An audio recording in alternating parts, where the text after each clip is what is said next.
everybody, and welcome back to The Wild Beyond the Witchlight. I am your whimsical DM, Victoria, and oh boy, are we going to play D&D tonight. But before we do that, we're going to do some announcements and a recap. So, Kristy, if you could be so kind as to do what you do best, among many things, and roll the clip.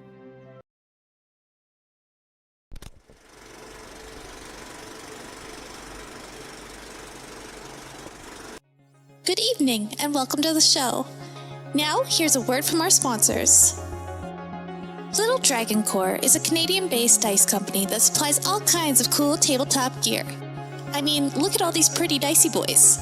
Head on over to littledragoncorp.com and enter the coupon code BONUS for 15% off your order. That's BONUS. Cardboard Castle Games is a brick-and-mortar game store local to Evans, Georgia.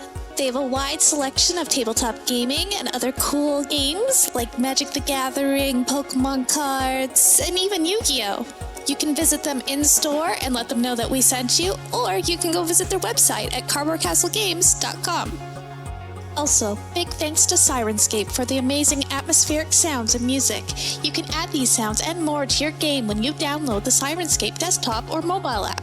The app is free and comes with 20 sound sets that are included to get you started. You don't even need to register. Go to Syrinscape.com to find out more. Thanks as well to Adrian Von Ziegler for providing some additional music that we use here on Thursday nights. He's a talented composer with great content usage rights, so go check out his YouTube and Patreon and support him if you can.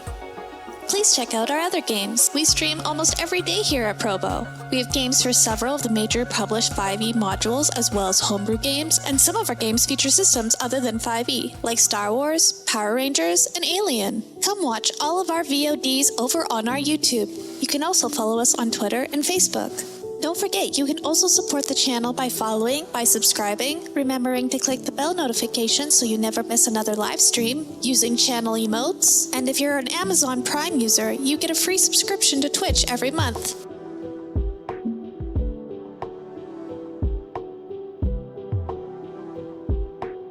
Thanks again to all of our sponsors for supporting Proficiency Bonus. And now, back to the show.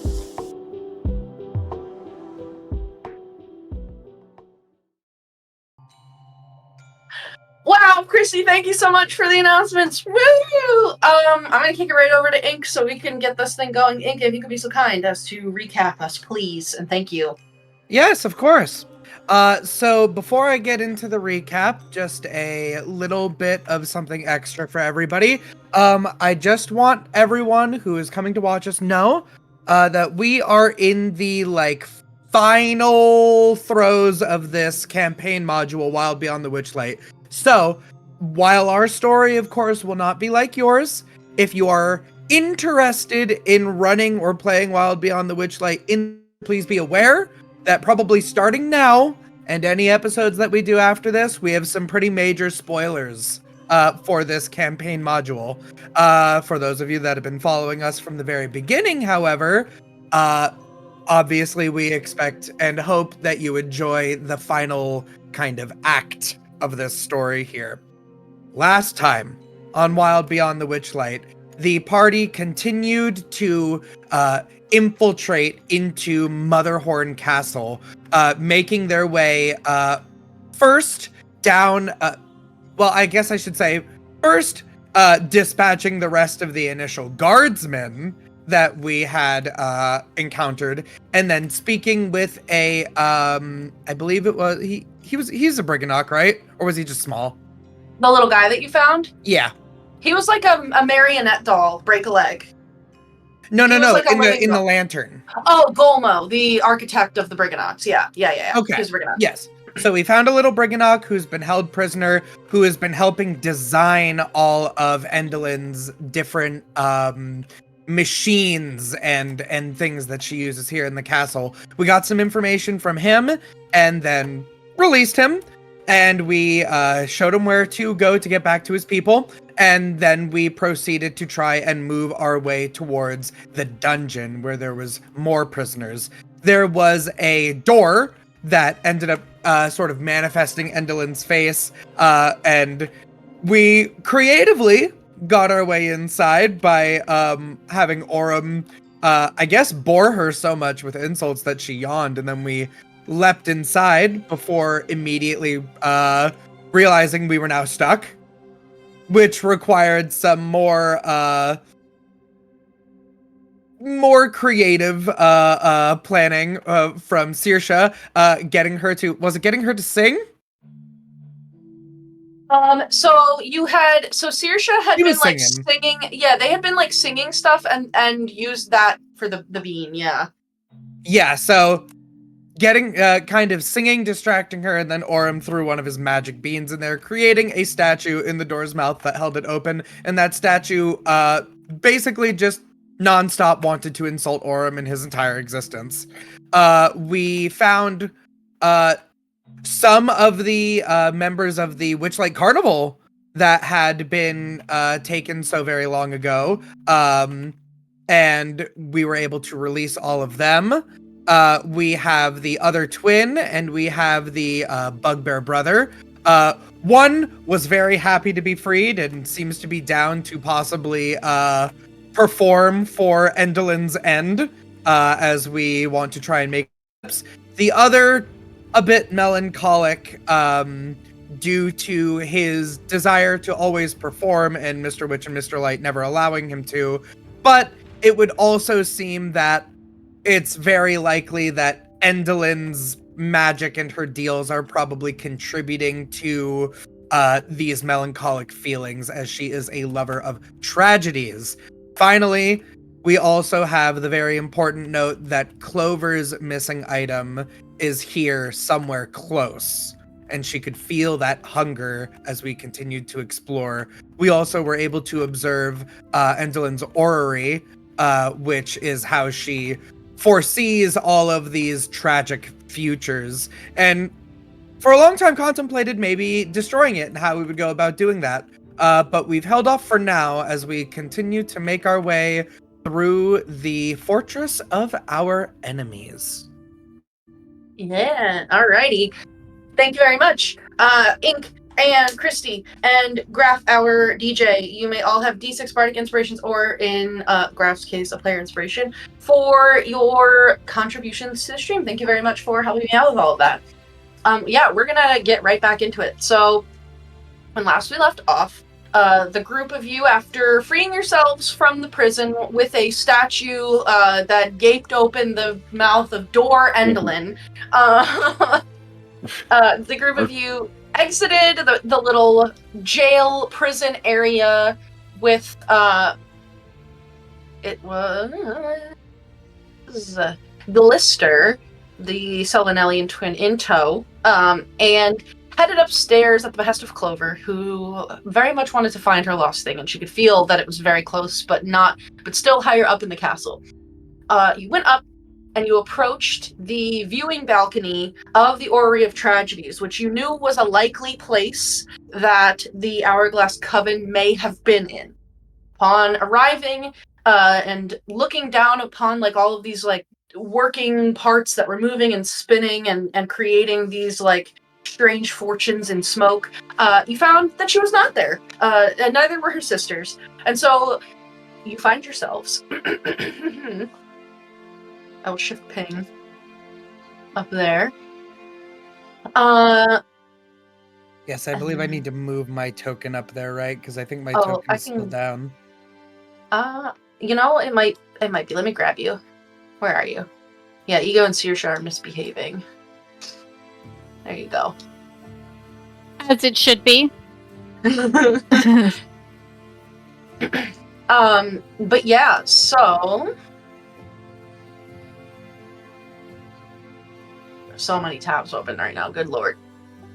Yep, so the stone railing that encloses this ring-shaped balcony has little balusters that are shaped like hourglasses, and you're looking down on from within this big like cylindrical chamber on this like whirring contraption that has all of these giant metal arms bolted together, sweeping back and forth at various speeds across the room. A massive 80-foot tall copper pole lightning rod extends beyond the 20-foot tall Orrery of Tragedies itself, up, and from where you are, like, you can see that it goes, like, up into an opening in, like, the roof of this, like, little tower. Like, there's, like, a little and it comes out.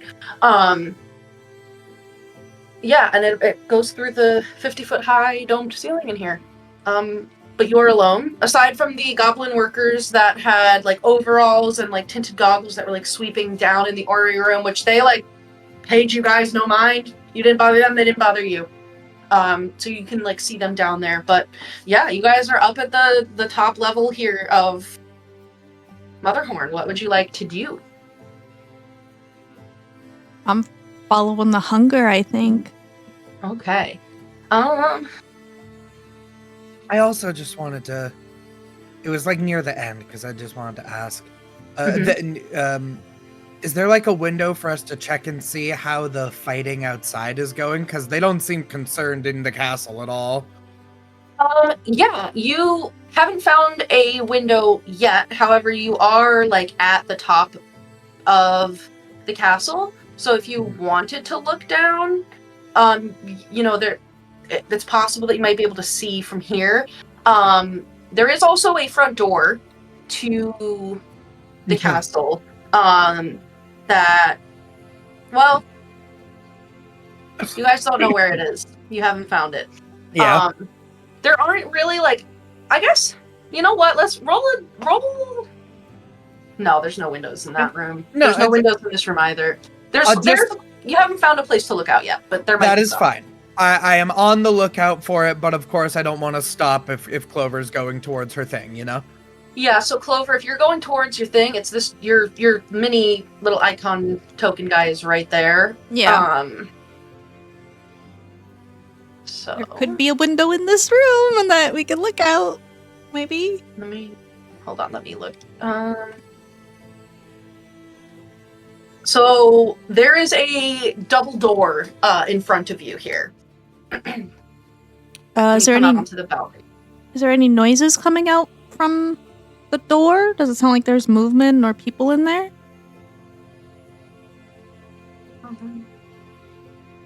You can make a perception check if you would like. Sure.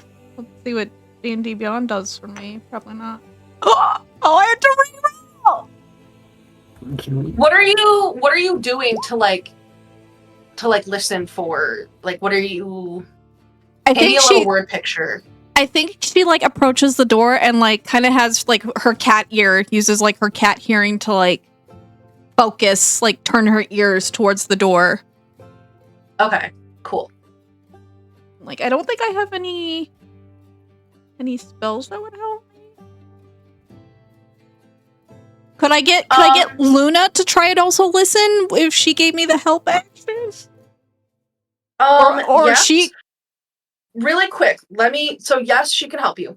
Really quick, because you did say last time that Clover is basically magic eyes on the entire time. That is true. You go up to this door, and you're about to put your ear up to it. You realize that there is a magical aura around this door of abjuration magic. Oh, so that's hurting magic, isn't it? Abjuration magic, I think, maybe as Ega has explained it to you, can be like protective, but it can hurt. It can also hurt. Could also hurt. I'd have to. But it's intended to be like a guarding, like protective magic or like preventative. What is? Wait. You gotta roll again. What is happening tonight? D&D Beyond. How is that? That does not bode well. I'm just gonna say that does not bode well for D&D Beyond rolls for the rest of the night. Maybe there won't be any spoilers, anyone, because we'll all die. This tracks for Clover that she would do 2 nat 20s in a row and then followed by a 2. This tracks. Well, roll one more because you were rolling with advantage. Okay, yeah, so true. Both of those have to be re-rolled, so you roll one more. Okay. As a re-roll. Roll what? What is going on? Okay, you know what? The dice are telling a story right now, and I'm gonna let you have it because you are very close to your last thing. Clover, you and Luna put your little cat ears up to this door. That is like, I don't think that's ever happened in the history of Roll20, and I really like Godspeed, soldier, for whatever happens after this. It's like no. You're finding You're hearing it. You're hearing it no matter what. Your thing that You can't roll nat 20s? Here, it's right here, bitch. That's right, you're getting a nat 20 whether you like it or not. Yeah, so you see that there's this aura of abjuration magic. Is there anything that you would like to do differently? Fuck. I don't think I have... Because you have that knowledge that it has abjuration. So, like, are you still going up to the door and just... No, I don't think I'm still listening, but I'm not putting my ears, like, I'm not touching it. I am listening, but I'm not touching it. I feel like I do have Dispel Magic prepared. I could try to Dispel Magic. Yeah. You can certainly try. It might be worth it, yeah. Yeah. Like, I only have 2 spell slots, but I feel like this... And I just have 3 nat 20s. I feel like I should Dispel Magic. Yeah. Dice are telling me something. I'm gonna try and Dispel it. So you are gonna have to roll. This one is going to be DC 15. Do I just roll like a d20? So Dispel Magic, you make an ability check using your spellcasting ability. So whatever your plus is for like your spellcasting ability modifier, you're gonna do a d20 plus that. Okay, so it's a charisma roll. Mm-hmm. Okay. Yes. Okay, 17. Okay, the DC was 15. So you go up to the store about to listen and you're like, hold on a second. Let me cook here. What does Dispel Magic look like when you cast that? Is that a Fae spell or is that a patron spell? I believe it says it's a warlock. I'm pretty sure it's my warlock spells. So I feel like it's more my more my patron. Mm-hmm. I feel like it also comes from her wings. Like her wings kind of like flash that galaxy. Like if they kind of like turn into like a void, then you're looking into like an expansive galaxy, and it kind of just pulses out with like starlight at the door. Okay, yeah. So this starlight pulses out from you, and you watch with the detect magic eyes on as this like faint glyph that you hadn't noticed before, that's actually etched into this door, glows very brightly. And then all of that arcane energy is suddenly like sucked like a black hole into this like galactic energy of your wings as that magic like pulses out and negates it. This door is magic no more. It's really good because it would have been bad news there. Bad. Yeah. Thank you, D&D Beyond, I guess. Yeah. So then you can go and listen to the door. You are confident that there is nobody in here. It is dead quiet. And you are pretty certain of that. You know, push or pull open, however the door opens. But you do hear like something that sounds almost like wood chimes. Like the faint bamboo clacking of like bamboo wood windshield clacking chimes against wood softly. But it's definitely like with a 20% check, you're like, that's not a person. Okay. There's just something wood. I will push open the door. Or pull it open, I don't know. I try to open the door. Covering all your bases. Yeah, Also try... One time I got my players by a door, I said that you had to slide it. So try that too. Oh yeah, it's a Japanese door. You slide it open. You know what? It's like one of those little like barn style doors. Oh, that you there just, like, we go. go. So she tries to push and pull, doesn't open, and she's like... Yeah, so you can slide them both open there if you would like. Sure. So, let me reveal.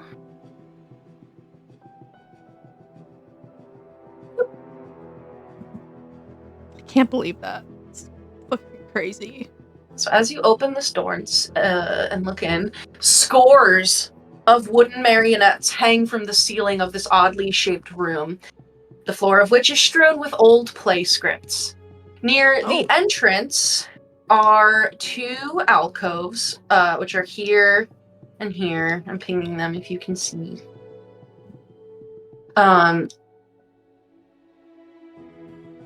Near the entrance are 2 alcoves, one containing a bare table, the other holding a wooden chest with tiny clawed feet. Deeper in the room, you see a wicker basket surrounded by miniature toy birds. And as you step further into the room, you can see scores of hourglasses are fixed to the walls. Whenever the sand of an hourglass runs out, the mechanism that attaches the hourglass to the wall causes it to flip over. The steady hiss of all of these falling grains of sand can be heard throughout the room. So you probably would have heard like a faint like The sound, yeah. But you again with a 20, you're like, that's sand. It's not hissing of a creature. So yeah. Steady hiss of all those falling grains of sand can be heard throughout the room. A large glass-doored wardrobe with a jade eye embedded in its cornice stands on the far side of the room in a wide alcove.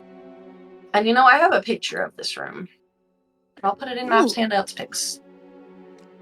If I can pull it up on stream. Here you go.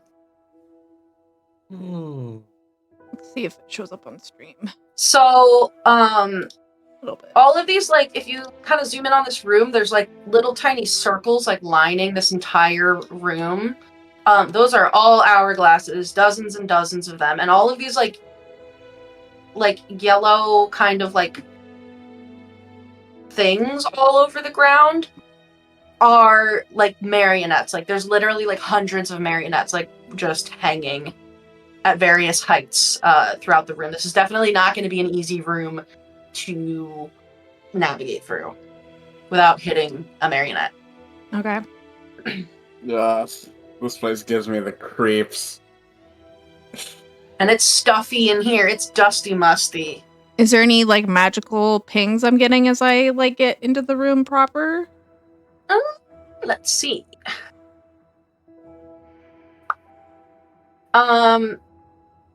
Yes. So, the treasure chest with the little feet that's in the alcove over here, Mm-hmm. the top one, you get a ping of magic from within that. Let's see. But that, right now, Clover, like, you register that faintly, but you get tunnel vision. Yeah, Because I figured. when you look at this wardrobe, there is a lot of magic emanating from the drawers of this wardrobe, and there's something that's in there that's like looking at like the North Star in the sky, and you're like, that's it. That really bright magical thing is like a beacon calling out to you. I go straight for it. I'll like kind of vaguely gesture where the other magic is for Ego and the party so that they're aware of other magical things, but I think I'm hyper focused on that thing. Yeah, so It's this thing over here? This is the wardrobe? the wardrobe is directly across from the door. Okay. It's like got like this like glass like front on it. You see. Hold on. Hello? Mushy mushy? Oh my god. Moshi Moshi. Mushy mushy. Mush mush.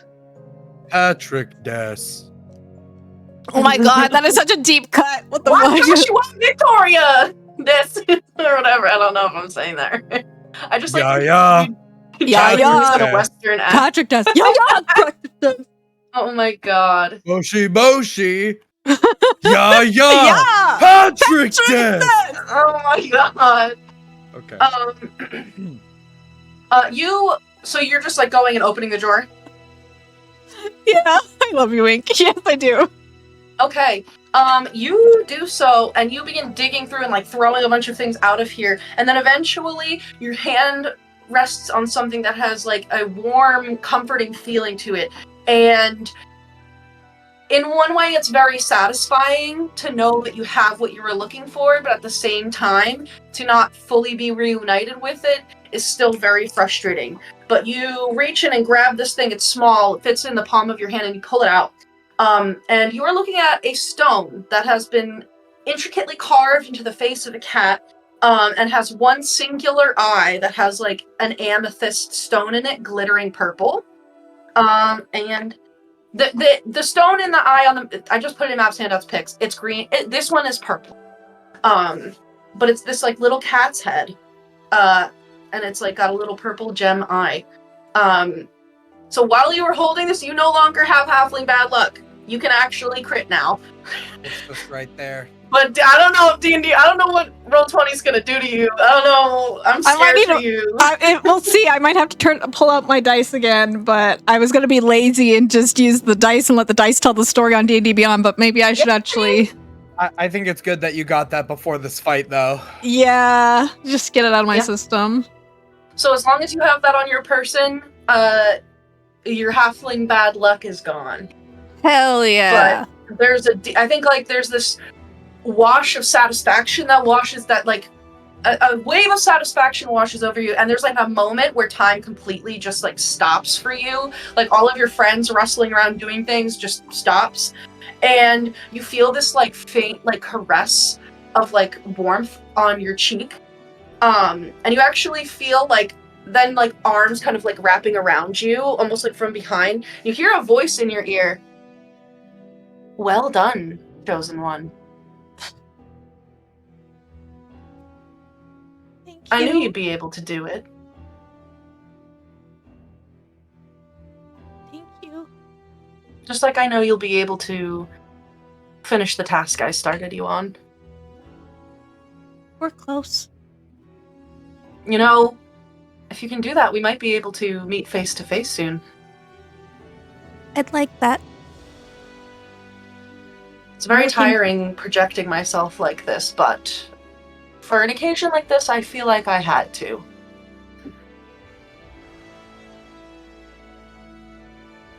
You should be proud of yourself. I think I am.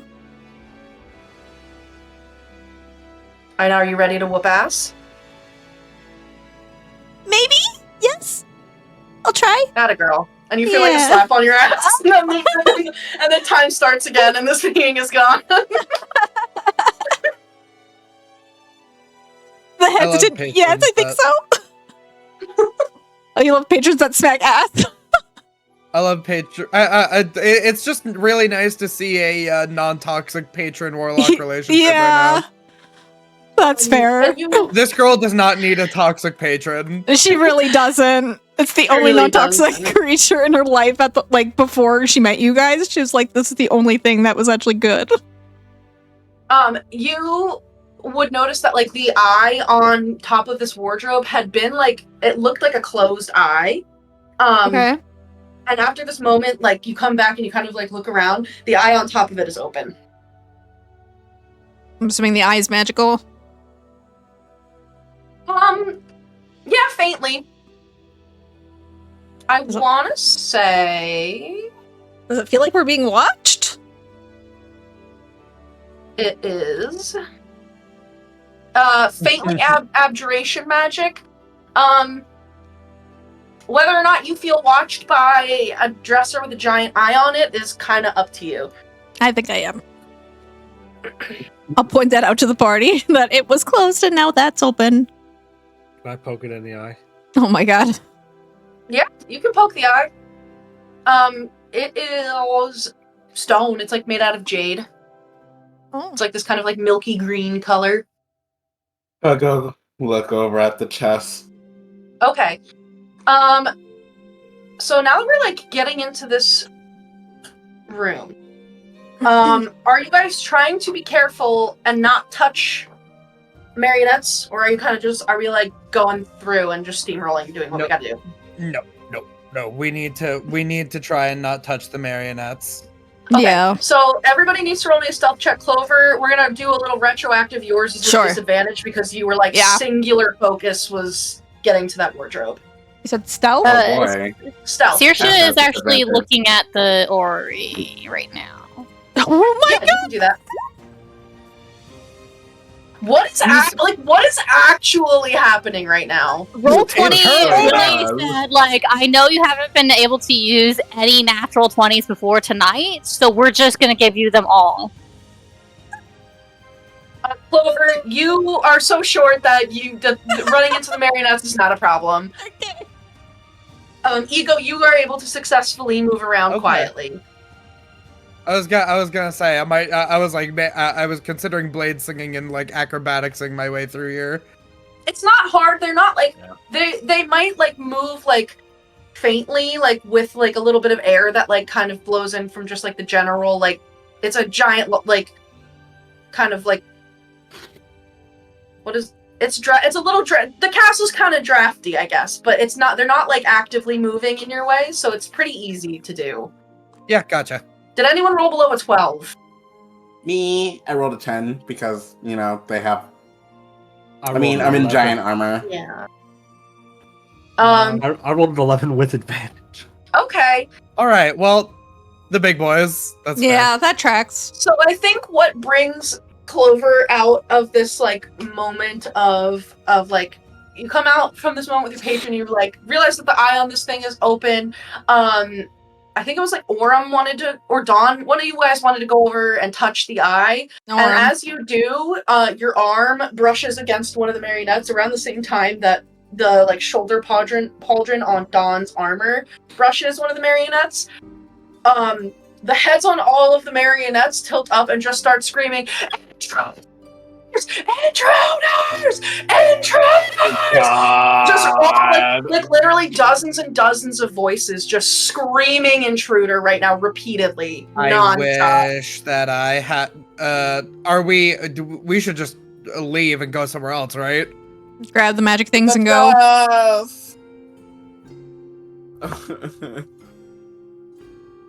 I want to see what's in the chest. I mean, you can go. The chest is locked. Just grab the chest and run, and we'll open it a little later. Right? Yeah, I'm gonna just yank it. Yeah, Give me this. it weighs 25 pounds, so you can pick it up. Yeah. Oh, easy peasy. Yeah, he just yanks it like he's a fucking Yeah, like Clover, yeah, like it's bank nothing. robber. Yeah, oh for sure. You're like, yeah. This is like the bank robber with like the sack of money. You can pick it up easy. It does have like a built-in lock on it though. For Clover. Oh, what were you gonna say? Oh, I was just saying I could open that, but not right now. Yeah, no, so that's the treasure chest is picked up, marionettes are screaming, the hourglasses are turning. What would you all like to do? So seriously, you would hear this, that all like a few moments go by and just immediately screaming. Yeah, well, Saoirse was doing the like, because we're like on a balcony above the orrery, right? But like, there's parts of the orrery that are still reaching up this high. Yeah, there's still It's not near me. There's probably like 2 arms that are like particularly like high up, like pointed, and they spin there. They don't like reach over the balcony. They're contained within this like smaller circle that's here. You can kind of see the like little like outline of the balcony, and then there's also the lightning rod that goes all the way up, but it's contained like mostly below you, the orrery itself. Yeah, I think Saoirse is doing the thing that like very dumb children do sometimes when they're in like a museum or whatever, and is leaning really, really far over the railing to like look at the whole orrery as best as she can from this angle. Very like precariously. And then she hears screaming and she kind of goes, Okay. As you lean over this orrery here, you feel your hair starts to like stand up of its own accord. oh, I like this. With like static electricity. Are you gonna lean further in? Yeah. Uh-oh. Uh-oh. Uh-oh. Yeah. That's a weird vibe. I like it. We're trying it. Saoirse doesn't have a lot of smarts, but a lot of curiosity, so. Roll a dexterity saving throw. Oh, where did my dice? Oh, this girl is about to get turned into a ball of chicken. I'm gonna turn into a flower, thank you very much. Oh, that's not good. Okay. Oh no. How does a 6 sound? That sounds like a number. Mm-hmm. Hold on, I don't have enough dice. Okay, there we go. I have enough dice. Oh boy.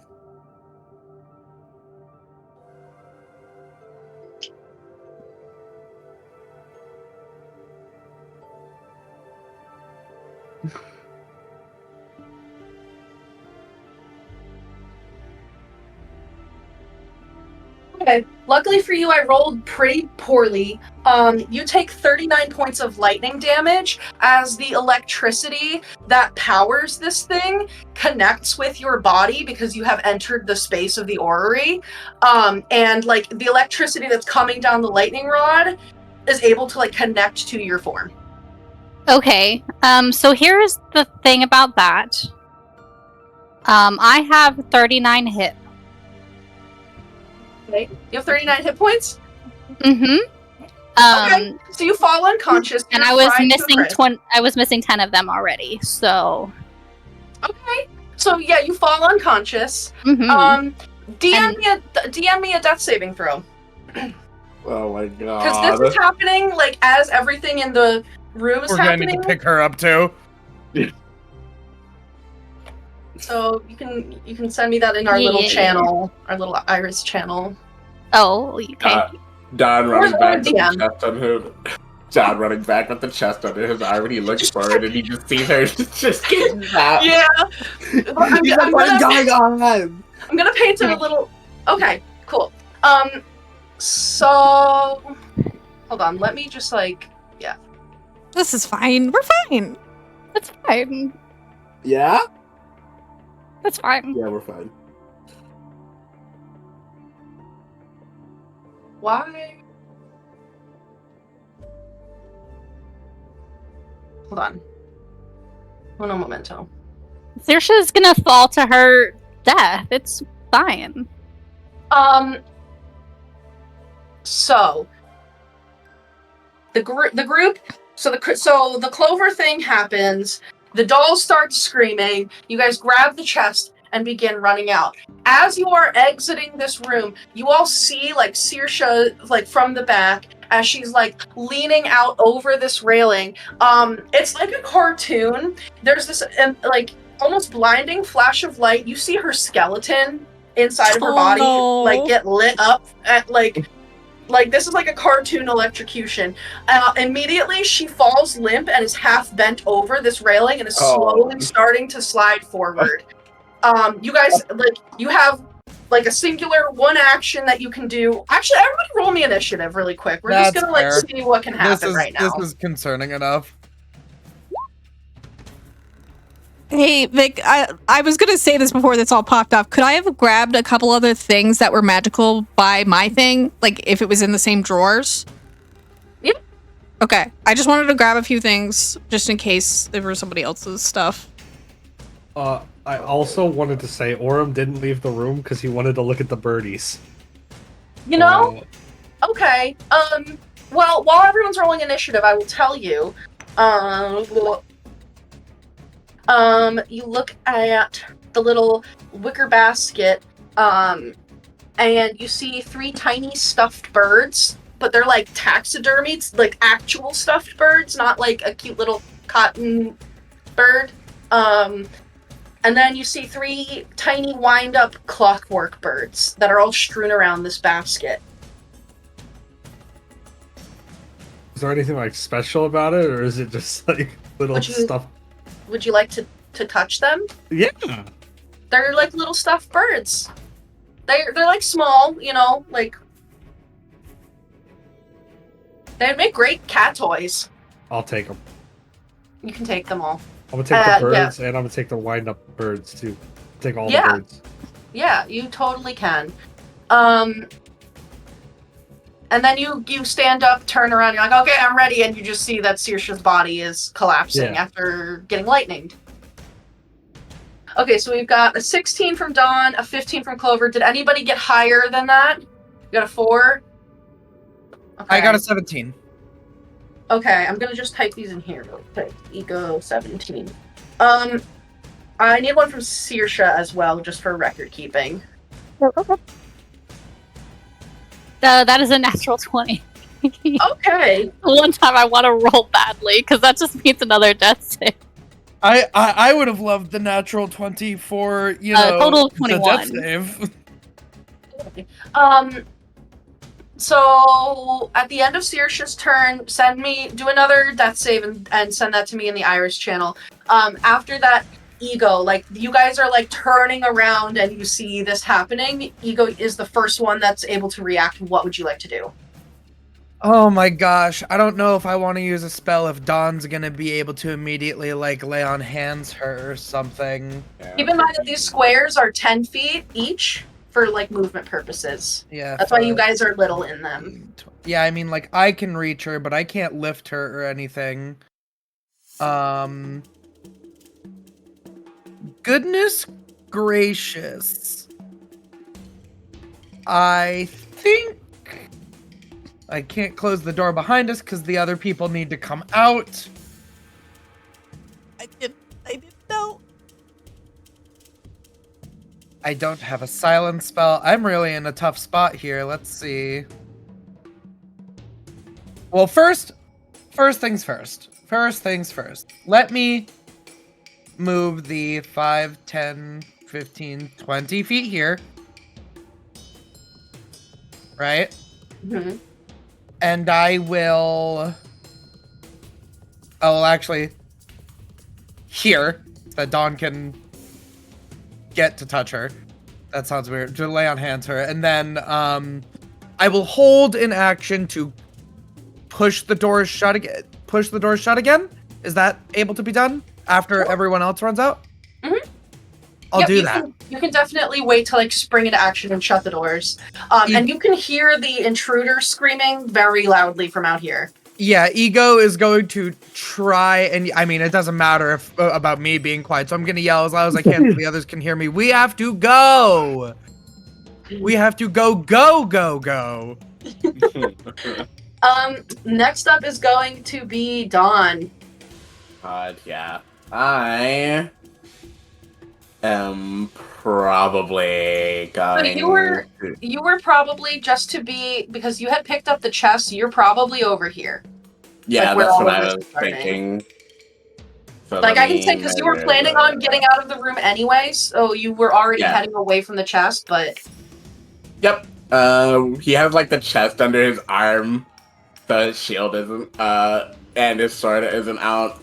So he sees her like just lean over the frame, and he's like, "Oh my god!" I can't. Okay, I gotta check what things I have right now. Can you mirthful leap? I don't need to mirthful leap. Yeah, you have 35. Do you have 35 feet of movement as a satyr? Yep. I don't need to mirthful leap. Duh. I will. So he does definitely run over. And she's like leaning, and he's gonna like grab her by like the back of her dress to just try to pump in. He's panicking, so the remaining 20 points of his lay on hands. Yeah.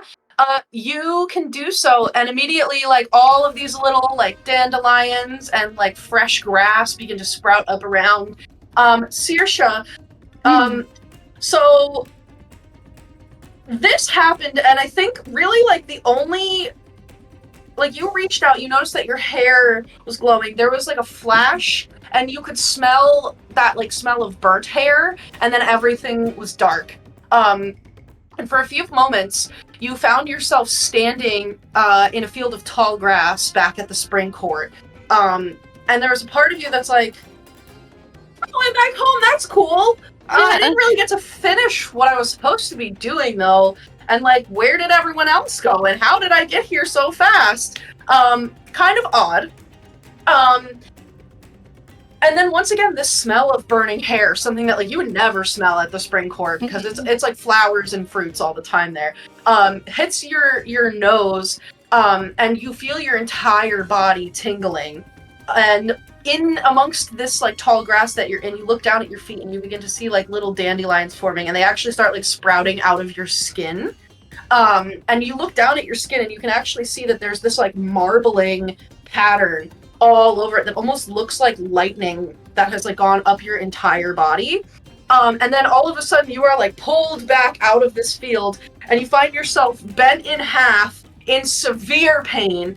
Like that like horrible tingling of electrocution is like covering your entire. Like, I don't know if you've ever pulled out one of those little like crank gum toys. That shit hurts like a bitch, and that's like a tiny shock. This is like that times 100 on your whole body. But immediately, breath comes back into your lungs, and your heart is like racing because it was shocked to the point of just like literally giving out. But you're alive, and you're awake. You're not in the spring court anymore, but you're alive. Oh, don't touch the lightning, it's bad. Yeah? We need to get out of here. Yeah. I'm waiting for the others. Guys, I got some birds. Yeah. Aurum! So now that Saoirse has been healed, Dawn, since you kind of have hands on her to do lay on hands anyway, you're able to like, while you're laying on hands, like she's kind of a corpse in that moment, so I'm gonna say it's a free object interaction to pull her body off of the railing if you want. Yes, please. Because I was like, I can't both pull her off the railing and do It You smells can. like boiled spinach, guys. Anyone know why that might be? Yeah, there's like, you smell like bacon and burnt hair. Oh no. And yeah, so Saoirse, you are lying there. All of these little dandelions have actually, in fact, sprouted on your skin, specifically like following this like lightning pattern that's like literally covering your entire body right now. And as they like bloom and then turn into like little puffs, and then the puffs blow away, and then the stalks die back, a lot of that scarring is smoothed over and healed. Still kind of hurty, but you have 20 hit points now. Nice. And we can come out of initiative now. That was just to make sure. Because we needed to try some death. Yeah, before she fell all the way down. Yeah, it got that's what zapped the happened. entire time. Her dead body then slides off, falls 20 feet. Is like shooted multiple times on the way down. Honestly, She's, like, hitting the arms of the thing. that would be the way for Saoirse to go. But yeah, so then Clover, yeah, you can grab all of those things, and like as you're just kind of grabbing a bunch of other random stuff is when you hear like this like electrical crackling, and then all of a sudden everyone behind you just hear like sprinting. That noise when like a fuse box blows. Yeah, there's like that crackling static. Saoirse doesn't even scream. Like she can't. Like her entire body is paralyzed. Yeah. You get that strong smell of burnt hair as well. Yeah, I will. And your hair is pretty burnt up. I'm sorry to say. Your head was the starting point of conduction there. Well, you gotta go get that new art you just got edited, because Maker's ball now. Oh. Yeah, boy. So yeah. I'm sure I can go back. Yeah, I'll fly back. Yeah. So you guys are leaving this room? Mm-hmm. You can, and then that will trigger Ego your little held action to shut the doors. And as soon as you shut them, it's complete silence. You can't hear the intruder screaming That's at all. what I was hoping for, but I mean, they still really yelled it, so... Yeah, they had a good, like, 20 seconds worth of screaming. Yeah. So some things are gonna happen. Hold on, I gotta grab some tokens. Hey, are these Good news birds is I'm special? very awake. Are those birds magical? If he holds them up to me? Or are they mechanical? They are not magical. They seem like the taxidermy stuffed birds are literally taxidermy stuffed birds. The clockwork ones seem like they have like a wind-up mechanism on them, but they're not magical. Mechanical and taxidermy. Cool. They probably count as trinkets, though, so... No, that's true. That's a lot of We- trinkets. We need to figure out where we're going quickly, probably talk while we're moving. We freed the prisoners, we have Gleam. We have a moon that I'm still dragging behind us. Are we trying to find Evelyn? Didn't really get a chance to discuss it. I mean, that was your thing, right? Clover? That thing that you grabbed, Clover? She would say yes, it was. She just stepped away, but Yeah. she would say, yeah, she's like without a doubt sure that it's her thing. Okay. But then we only have one more thing left to do here. Yeah, I guess that's right. Okay. Okay, so I mean, Oh, I sorry, would go love to. I would love to get a little bit more time to prepare. Maybe we could hide somewhere for just a bit. Get a little bit of my magic back. Get people healed up. 30 minutes is a lot of time for people to be fighting outside, though. We can do it in 10. I think. Do I have a catnap scroll? Or am I thinking of a different character? I think I'm thinking of a different character. Never mind. We need an hour.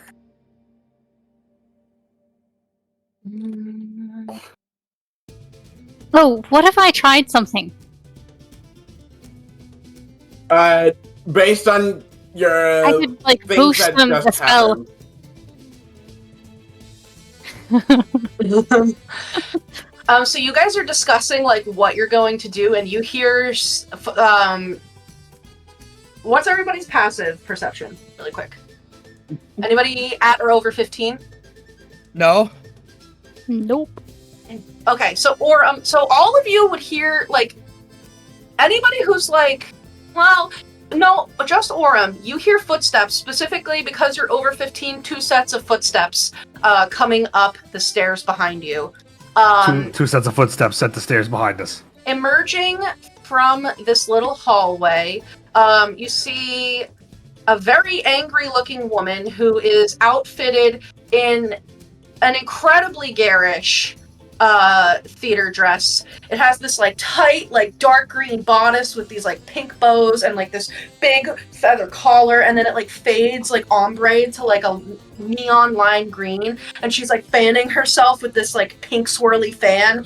And then with her is this goblin in this like little like pink vest with like a hood up, and he's holding this like big scepter, and they come running up. This lady, I would also say you can see that she has these like 2 like long purple tattoos running down her eyes. And she has like long dark hair that's up in a bun. Give me that. She comes stomping up here in these like big high heel boots and is like, "What is that racket? What are you doing here? Was that all of you in the bedroom?" Nope. Right, okay. No, I've been here on this balcony the whole time. Really? Yes, I got shocked by the lightning and the thingy. In fact, I think we just saw them go and run that way. Right. So just to make sure that I am understanding correctly, Andalin told me that there were going to be 5 individuals, an armored satyr, a witchling in a big hat, a cat fairy girl, a golden lion man, and a tall archfey princess that were going to come here, and we're going to make fight with them. And that was not you, sure.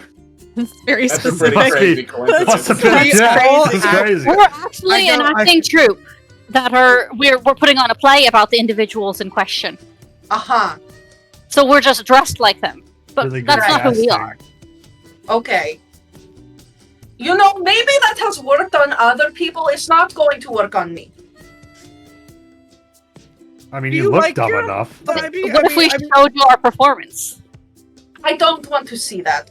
I am the star of all of the shows here, and frankly, it would be great if you could head down to the theater so that the Hourglass Coven can finish their work, and I can then become the great performer here. So, Lion Man. You know, If you're the big star here, why don't any of us know who you are? no, don't say that. Okay. What if you had a bigger We audience? did hear about her. What if I could offer you a bigger audience? Talker, quiet for a moment. You haven't heard of me because I haven't made my debut. But lucky for you, you get to know me before my rise to stardom. I am Charmaine, Oh, there she. Yeah, okay.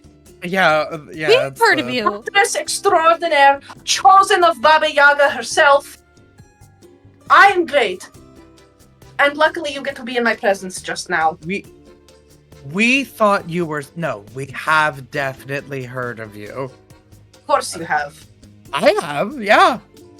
And I have. know that Endolin hasn't given you a lead role yet. Even though I think she might be a little bit jealous of you upstaging everybody.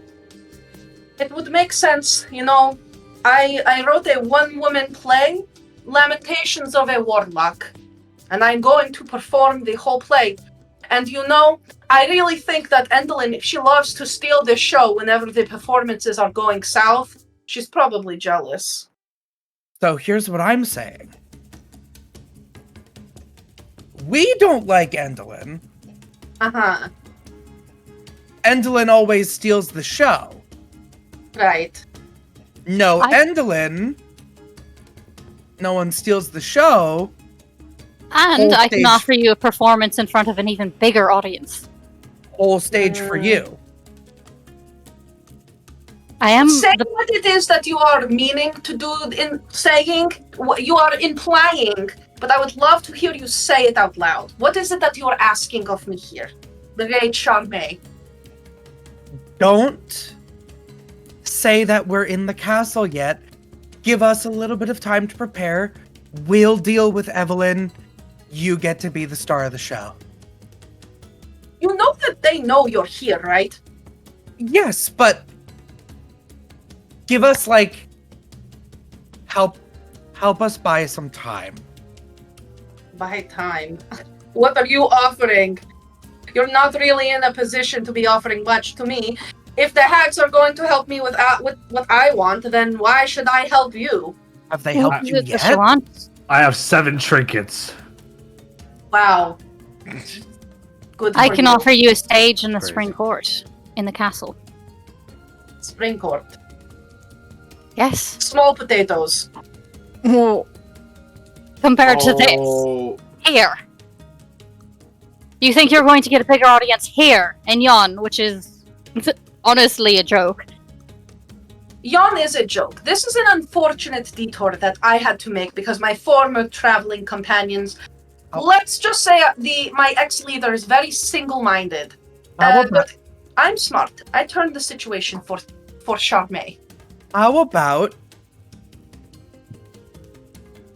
the entire material plane?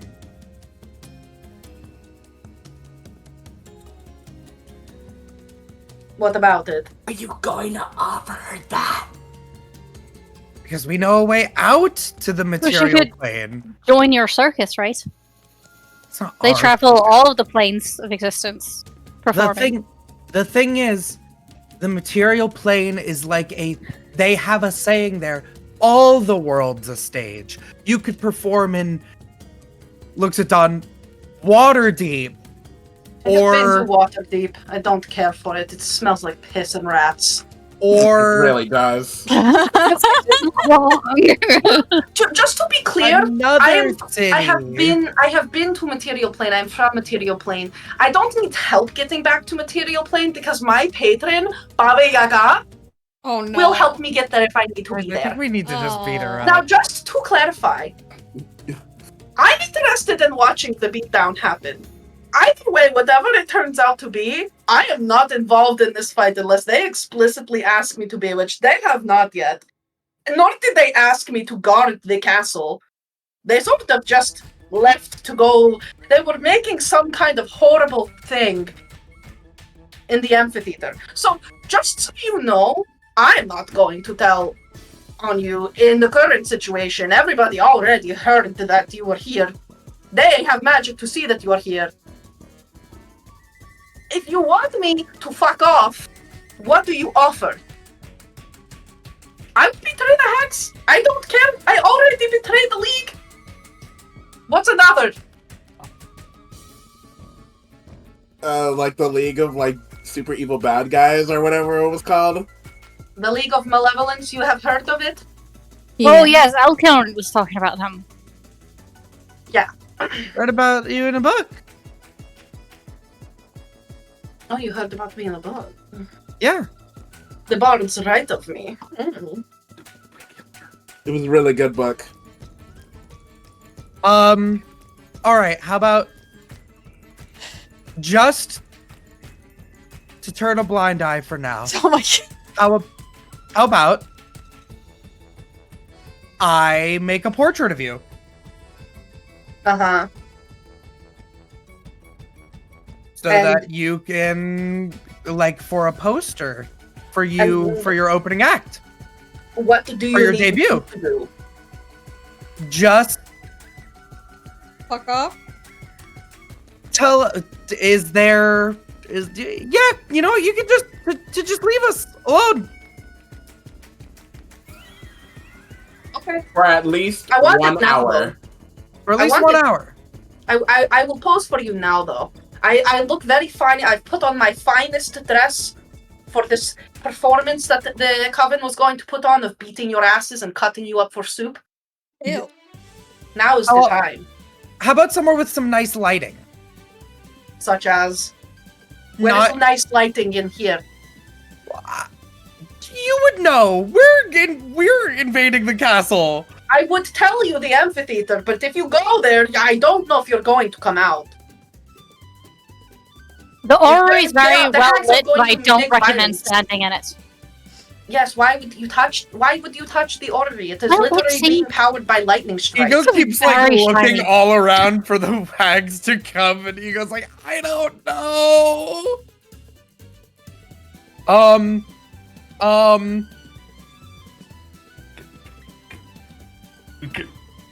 We could just.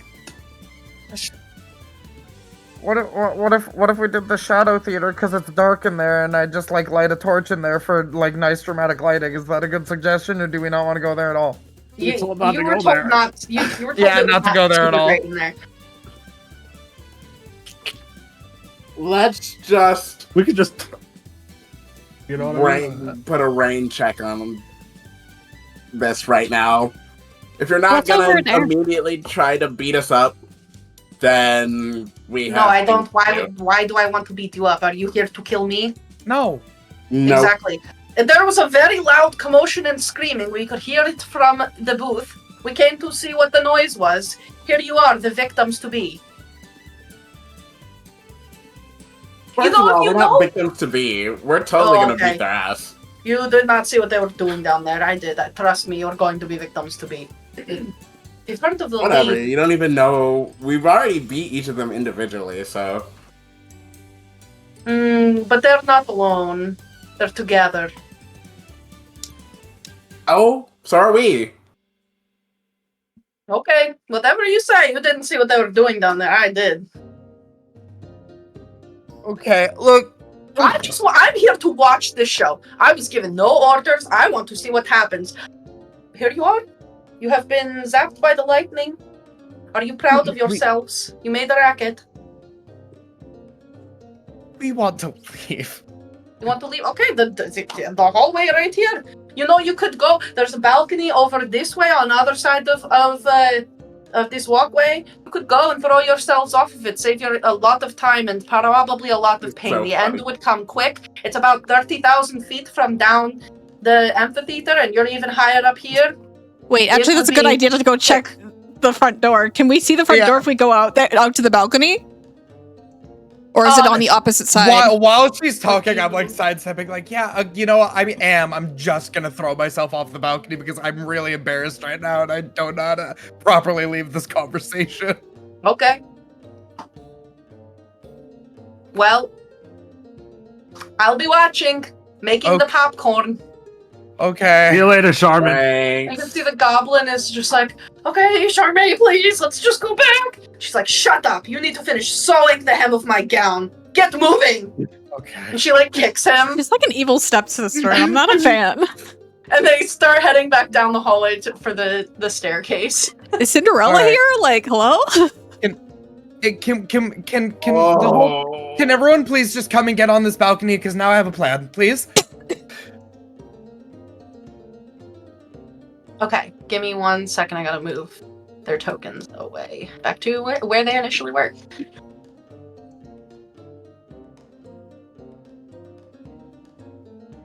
Well, that all just happened. It was pretty funny. Okay. Come here. So they're.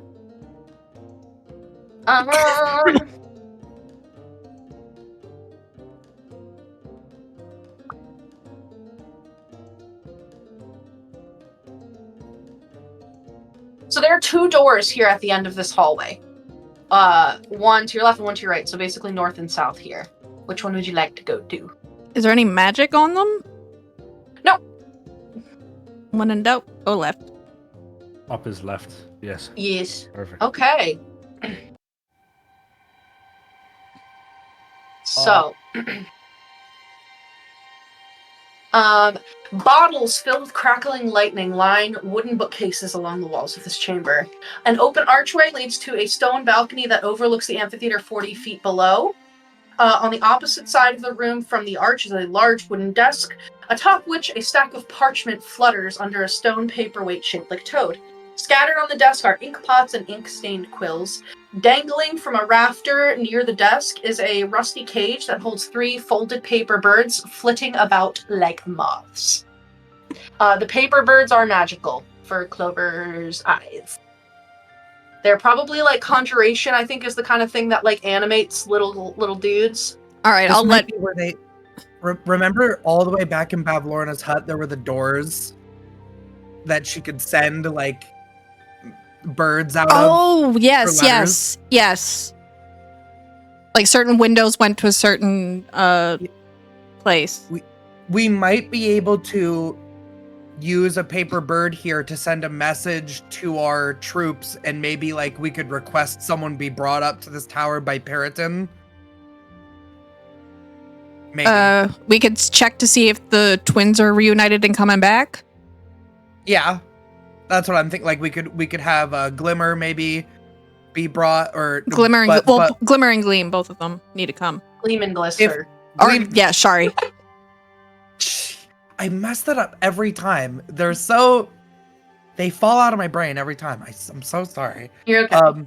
If everyone goes in here, okay, I could, up against the door, I could make a tiny hut. And then as long as I stay in there, you guys can come in and out, but it will also block the door and we might be able to squeak out a short rest. I'm good with that. I'd like. Oh, sorry. Go ahead. Oh, I was just gonna say I also have a raven. Donna's gonna say, it seems like, based on what she was saying, they don't have any intent to directly come after us. They're waiting for us in the amphitheater. Wait, the amphitheater's right below us, right? We can see it. It's 40 feet below. It's shrouded in shadow. Oh. Like you're like, this is very clearly like magical. Like there is some sort of magical effect keeping it like dark, because like Yon is dark, but this is like you're looking into a pool of Advanced blackness. Yeah, this darkness. is advanced darkness. Magical darkness, perhaps. Question: would I be able to like fly up and see, like try and figure out where the front door is if I were to go like up and out? You can. You would also know that this castle has like lightning rods and multiple other like electroconductive things coming out of it. And Right. Yon is full of storms. If you want to fly up into the sky, you certainly can. It's risky, especially because you're very high up right now. But if we were to look out the balcony, we can't see anything because of the magical darkness. You look out on the balcony and like the amphitheater is 40 feet below, and that does take up like a lot of the space here, but roll a perception check.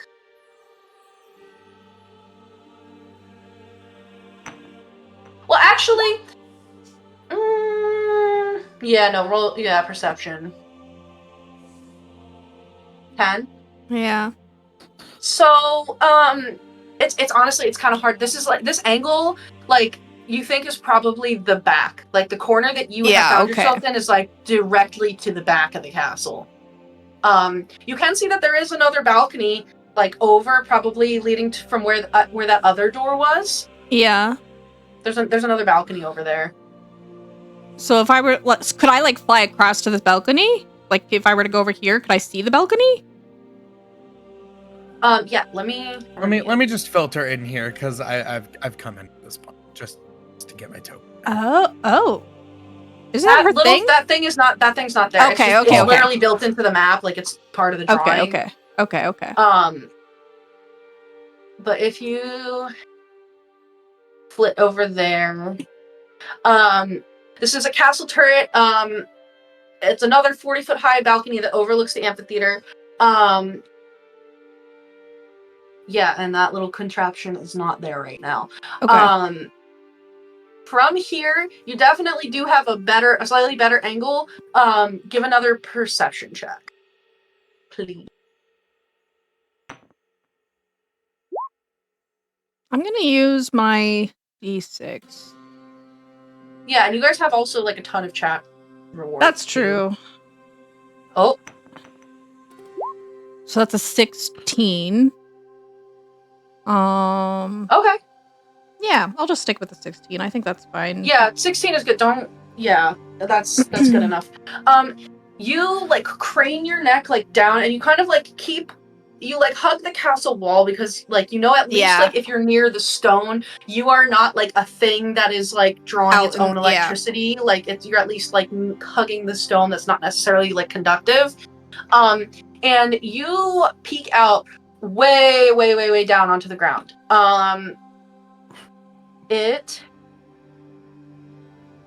Where is this? It is like 10,000 feet. The amphitheater is like 10,000 feet up in the air. So like when you're looking down, it's like little specks. But you can see that there is an active battle rolling out. Like you see like hordes of your own allies, like Koreds, Briganox. You can see that there are like the Periton mummers, or the Greyhawk mummers are like flying around. There's like stones being hurled. If you're kind of trying to get a sense of like, number one, what are you trying to like look for anything in particular at this battle, or just that it's happening? Sorry, can you repeat that? I zoned out for a second. So I have some information that I'm going to give you regardless, but is there anything in particular that you're trying to ascertain from looking at this battle, aside from the fact that it is happening? I guess like how it's doing. Like, I feel like Clover's mostly feeling like, do we have time for a short rest? Like, how's it handling? Like, how's it holding up? How are the lions holding? So yeah, you can get that information from this.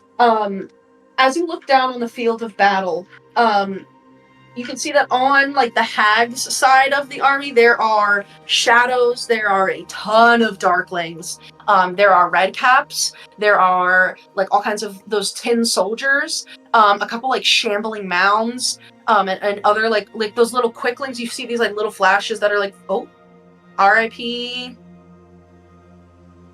R.I.P. Graph. Oh no. Yeah, That doesn't happen often. Yeah. Oh no. Okay, so that's where this is decent timing. It seems like the battle is still definitely like happening, and you think it's gonna probably continue happening for a while. Like this is something that's gonna take like hours. Right. Okay, so it does like the better part of the rest of the day, but it seems you see more of your people. Like it seems like they're fending them off. Like you're not noticing a bunch of casualties on your side. They are successfully holding off, and even like pushing through. They're starting to push through some of the hag ranks, but it's like very, very early. So it's slight like if we're on the scale of like we're fucked to like we win, you're slightly over on we win. Okay, so I feel like I would explain that to Ego. So if Ego wants to set up the tiny hut, now would probably be the time. Like the earlier the better. Dawn, I think, is right. They're just waiting for us. Yeah. I think I can try and recover some of my magic, and then we could maybe use we could write a letter here and use Aurum's Raven if there's anything that we want to say to our troops, and see if we want to get someone brought up here by Periton. Like, we could see if the twins want to reconnect. Yeah. Then we have both. Yeah. She kept them apart for a reason, so we have to believe that that's at least something. We could also potentially get Peritons to throw rocks into the shadows. Why don't we take a short? To call any of the allies that you guys already collected. You don't need to write. You have a way. Like, they would have given you a way to basically like magically summon them into. It just takes them out of the war battle. You don't have to write letters to any of those magical allies that you already have. Like, the Peritins, all the ones that you chose to send to war, you can call if you want. It just takes them out of the battle. But if you want to write letters to the other people, like, you can. Why don't we take a break? Yeah, let's do that, because Graph's gotta fix their computer. Yeah, and then We'll we be back can. in like 5 to 7 minutes. Yeah. BRB fam. Technical difficulties.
welcome back. We're back. And you guys are, it sounds like, deciding to short rest because, wowie, Yeah. stuff just happened. Yeah. And you certainly can. And then it sounded like there were a couple other things you guys were going to be trying to do while you short rest. So, do you want to write letters to anyone? You do have, like, most of your war guys you can call. You don't need a letter to them. But is there anything else that you're trying to communicate to anyone?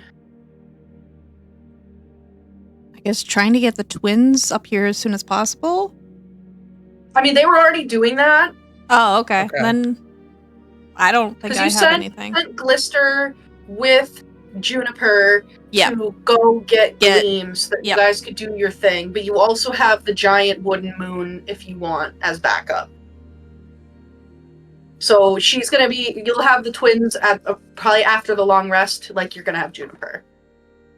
Probably try to open that chest that Dawn took. Maybe that's a good idea. Sure. Yeah. Why don't I just chime that lock for you? You're doing the tiny hut, right? Like we're all in a. Oh yeah, give us what does your tiny hut look like?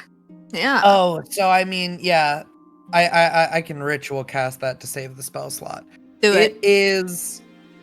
I mean, I pull inky black shadows from my spell book that wrap around us.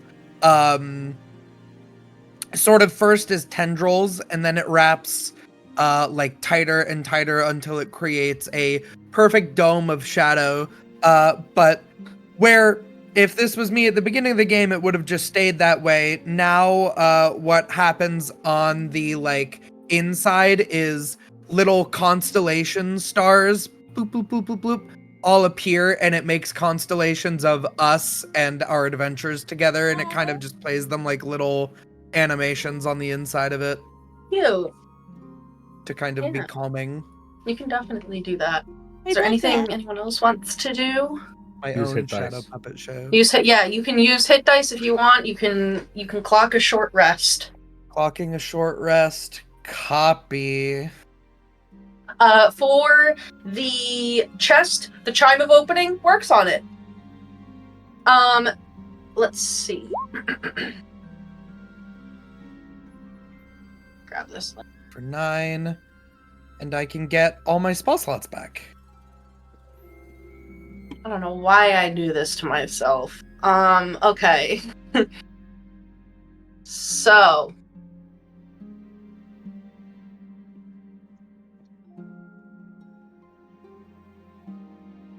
I'm as full up as I can be.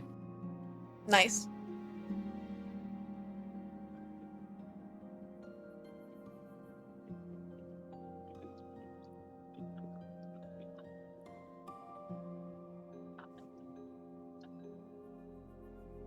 I have a so heroic inspiration, but I don't know where it's from.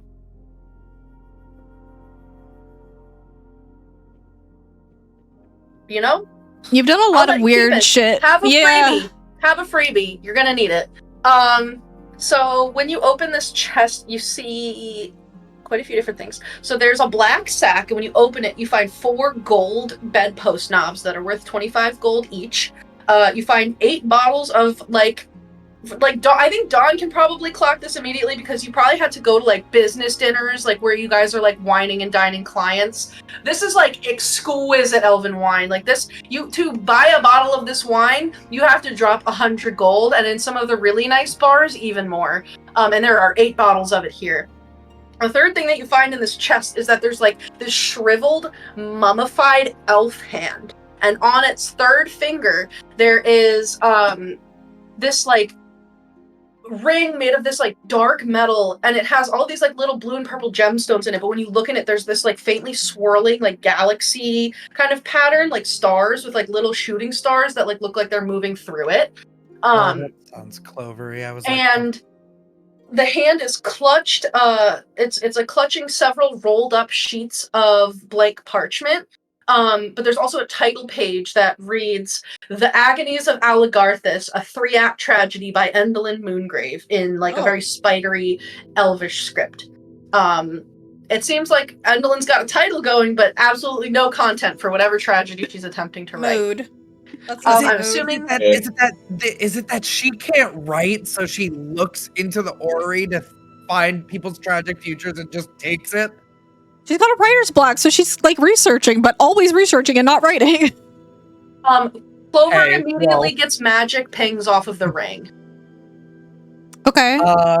Yeah. And I'm assuming you're gonna ritual cast and identify on it. You have time. I have time. I would like to. It seemed.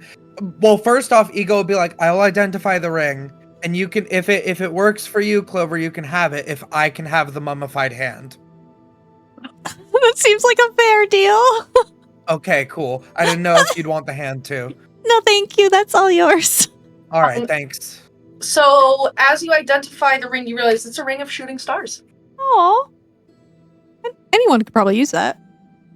It does require attunement.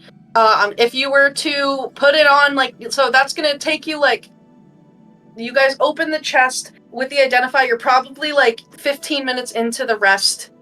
So if you put on the ring and then take a little bit more time after your short rest, somebody can attune to it. But, that, I linked it in the loot channel. All lightning.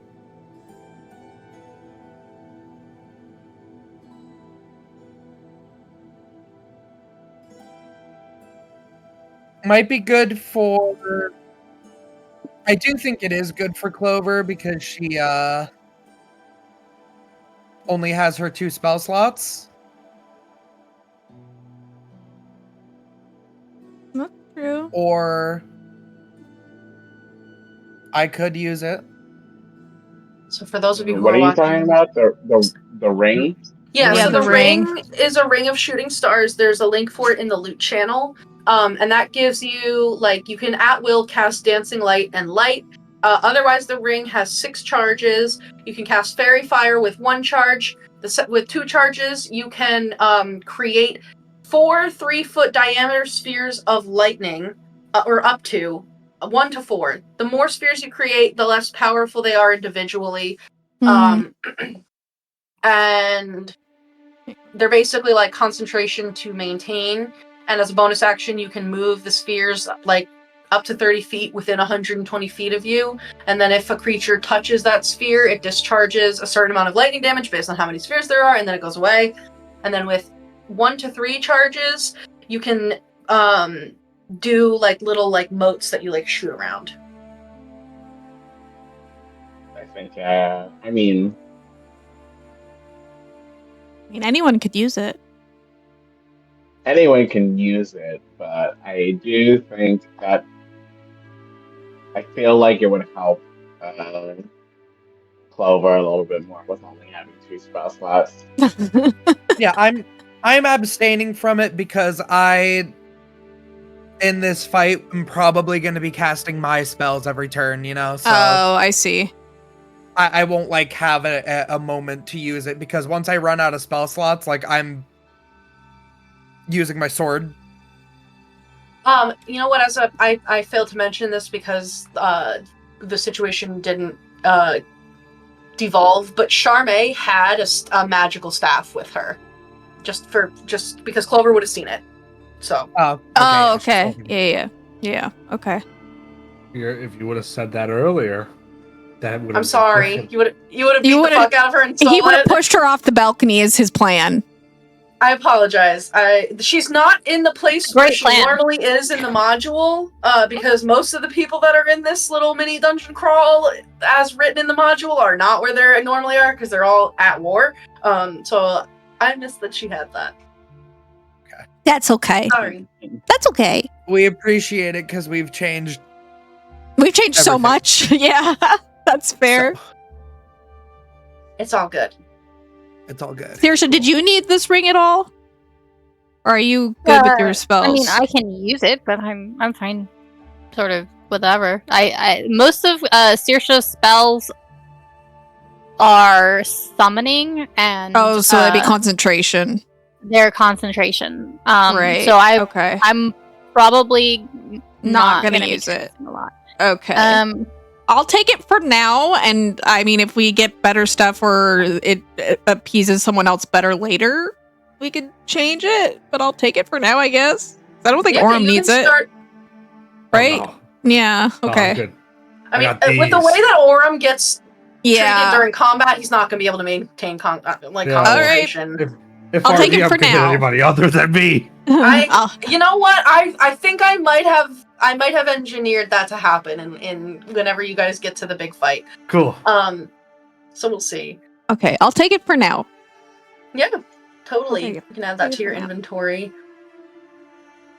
But yeah, you guys are able to complete your short rest here. Is there anything that anybody wants to do or say otherwise? As a reminder, you did see that there are wooden rafters in this room. Am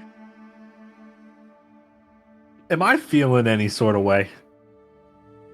From the Sam hair. Yeah. Roll an insight check. You can have advantage because it's yourself. 14.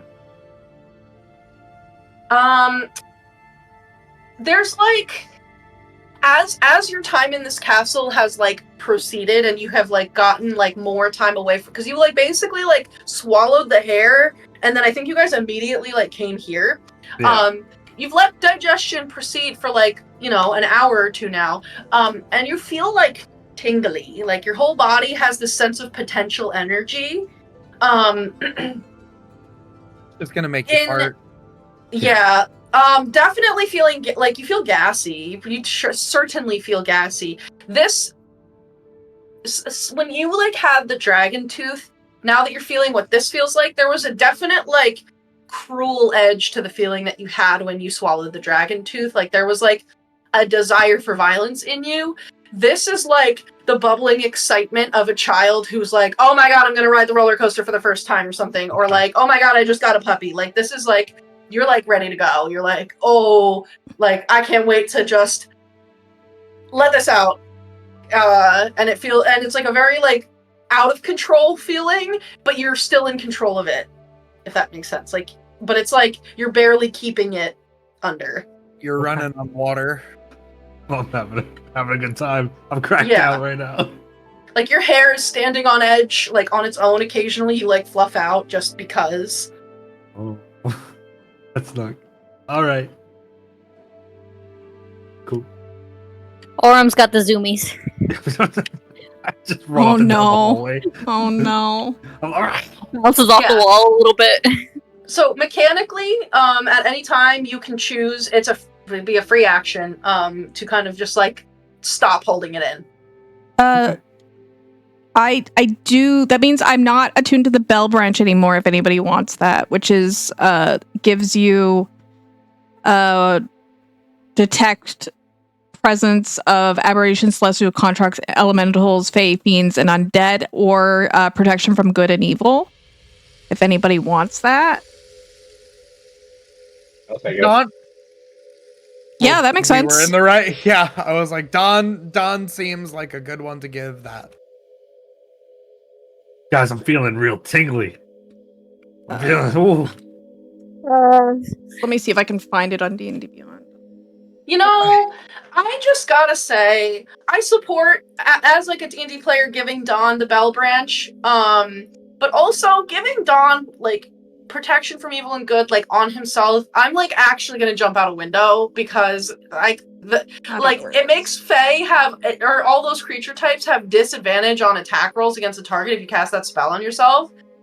And, he's impossible to hit. That's all. He's impossible to hit. Well, they're mages, so I'm sure that he will be facing some unavoidable damage. Probably. I hope not. Maybe. He's yeah, but my aura, so I'm aura farming these witches, so B-roll. Just Dawn B-roll. well, yeah, anything else that we're doing or saying, or are we proceeding? otherwise we give it to Aurum because he has a propensy for going unconscious. I don't want it. Well, then we give it to Dawn. No, it makes sense that Dawn would take that. Okay. For the sake of attunement, you guys short rest plus 15 minutes and you're good. What's the move? What's the plan? Are we just marching our way down to the stage? Oh, we're going? We should probably Is there- reunite with Juniper and the twins, like, before we get there to make sure, like, everybody's on the same page. Yeah. Yeah. We'll reunite with Juniper. And we'll march our little troop right in there. Yeah. So the group of you can head back to that staircase that you took to get up here. When you get down, the statue of Aurum that is holding the prison door open, turns its head and is like, fuck you specifically. Oh. And it just is like screaming at Aurum, and it's like telling you guys that you should kill him. It's like, you know what? And after you're done killing him, go find his piece of shit husband and kill him too. Oh my god! Wow. Wow! And it's like just saying horrible rough. things. That's a really That's- funny statue. That's rough, buddy. And then you can head. Really? What did you do? I planted it.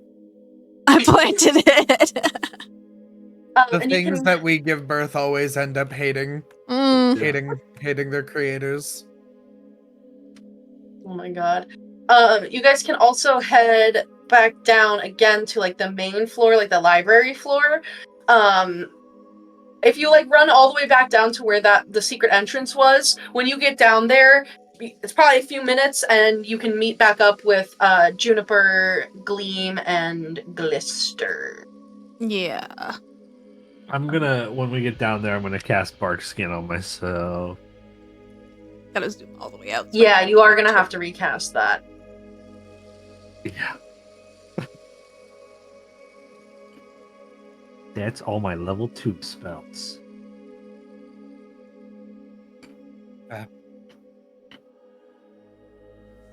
Well, guys, This is the amphitheater, right? This thing? Hold on 1 second, I left that page. Oh, I have to sorry. get a token. Give me 2 seconds. M2.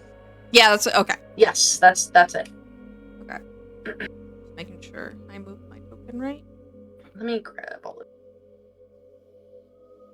Get totally grabbed. I'm gonna just pop you guys down to the library because that's kind of like the central point Yeah, amongst all of the layers and things. yeah. They have in this time they've gotten all the books back in order that Aurum had like been flipping upside down and putting on the ground and stuff. And it's just and they like let you hang out. The Darkling Elders like kind of like look away from you as they're like reading. But the goblins just continue going about like tidying the library.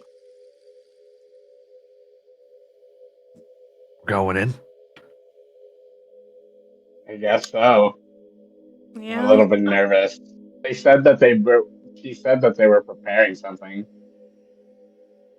Should they we? all. You go. Oh, I was gonna say, should we enter from different points? Like, we know there's an entrance here. There's an entrance here. Should we like kind of split up in case there's like an AOE ready for us when we walk in? Because they're ready for us. In a All weird. right. Well, I was gonna say in a weird way. I think they want to be dramatic about it. I don't think that they want to. I really think they want this to be a show, and they want it to be entertaining. Okay. Yeah, It's going to be entertaining. I'd put money on it that they want to show what happens when you cross the hourglass coven. Hmm. So they probably aren't going to just immediately try and blast us as soon as we enter, right? Probably. I don't know. I- I'm a little nervous. I- I rolled too many I nat don't- 20s today. I really don't think so. Okay. I think any trick that we try to pull, it doesn't matter. I don't think this is about tricks or deals anymore. Oh, what if we ruin their plans by walking in like we're the heroes of this play. I mean, that's what we're trying to do, yeah. So we just walk in big and strong. Okay. They're probably laughing at us having this conversation right now, but yeah. And what is it that you wanted us to do? Gleam would speak up, and Glister would say, well, they want us to help kill Endel? You need a... We need an eclipse. Right? We need Yeah. an eclipse. Are you going to give us a signal when you want us to come in, or how do you want us to do that? I mean, we can be ready and waiting. Right Yeah. off the bat, you guys eclipse. We have Juniper on Witterskin. And what is the other one? Does she have anything? Gabitha? Yeah. Tabitha's, like, the secret that you got about her is that she forgets the first person that she sees when she Right. wakes up. And Endelin's is that she foresaw her own end, and that it will only occur during an eclipse. During an eclipse. Maybe we call them when we're getting close. Yeah. Because if she sees them right away, she's going to try and kill them right away, right? Yeah. Yeah. So maybe we call them and they stay hidden until we call. You know who we could have from the Witterskins? Who? The kids. Oh. Yeah. Yeah. Because they can't hit the kids. Yeah. That's true. They can't. Well, they can, but nothing will happen. Right. Try and harass Scabatha with pixies. I'm feeling like really crazy right now, so I'm just gonna run up and like hug some.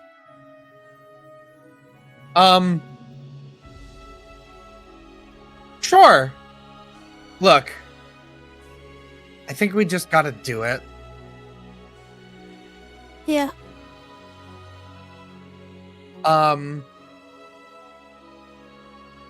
As for when they should come out, we should just think of something to say. Now. Or I could just send Philip to get him whenever it's time. We'll go with that. Yeah. Who knows what we might yell out in the middle of combat. Yeah, When you can you do guys that.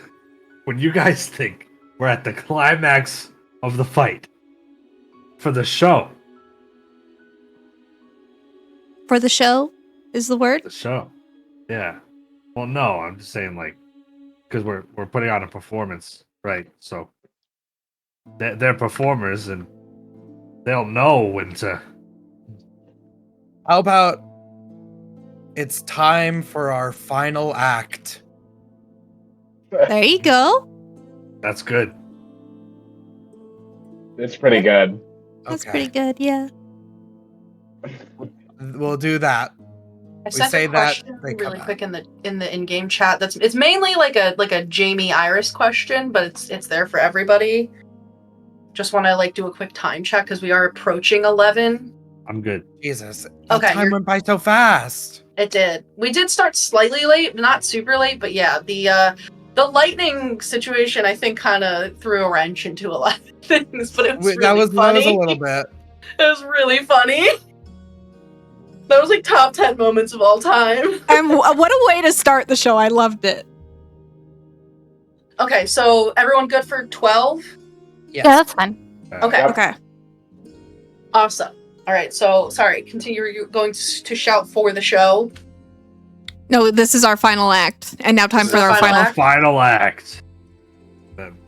And they come out and they give us an eclipse. Yeah. Nothing Wait, else. are we focusing on one of them or are we just like attacking whoever? I think that if we try to split our power between the three of them, we will lose. As Yeah, we far gotta as I know focus how a on coven one. works, you need to break the coven. Who do we focus on first? Scabatha? I think that I mean, I think that we should try to occupy Bavlorna and Skabatha and deal with Endolin because she is the one that we haven't dealt with before, and we're in her place.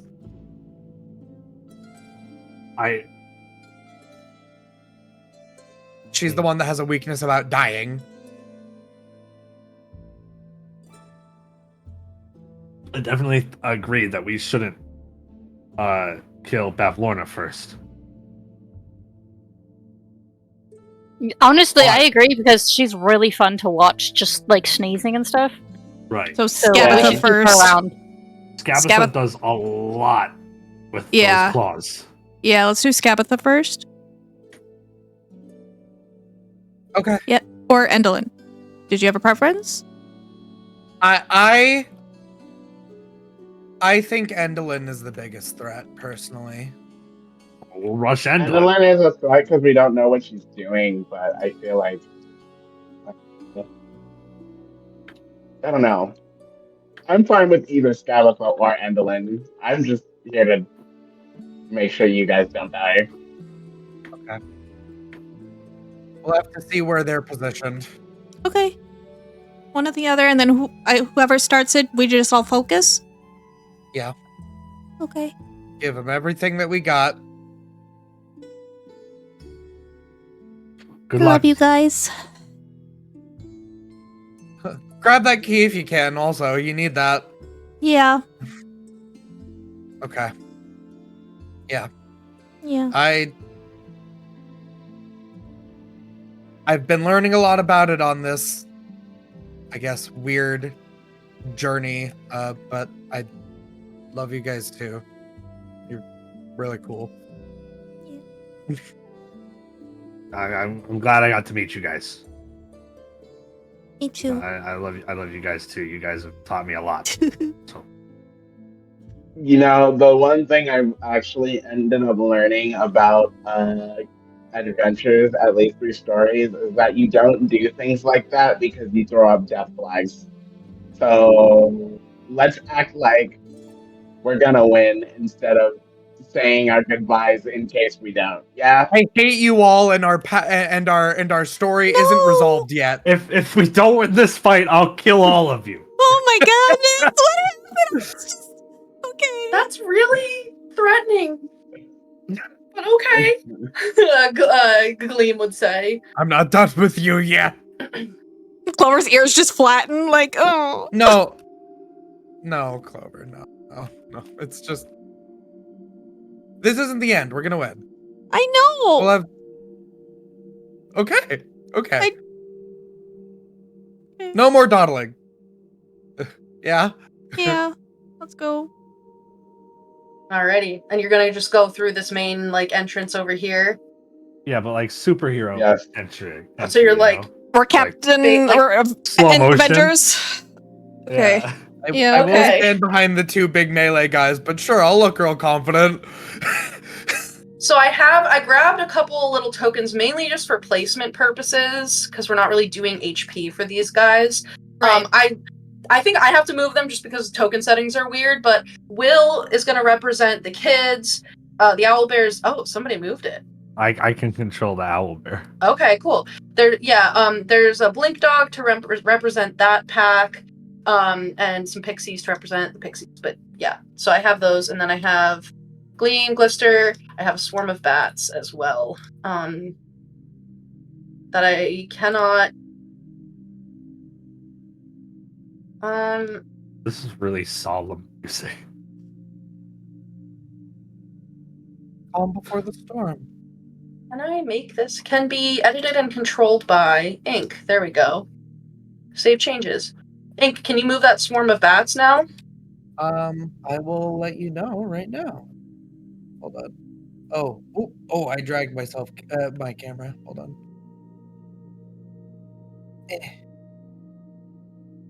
Yeah. Okay, cool. I'm back. Alrighty. Do that. Save settings. Okay, so you guys should be able to move the pixies.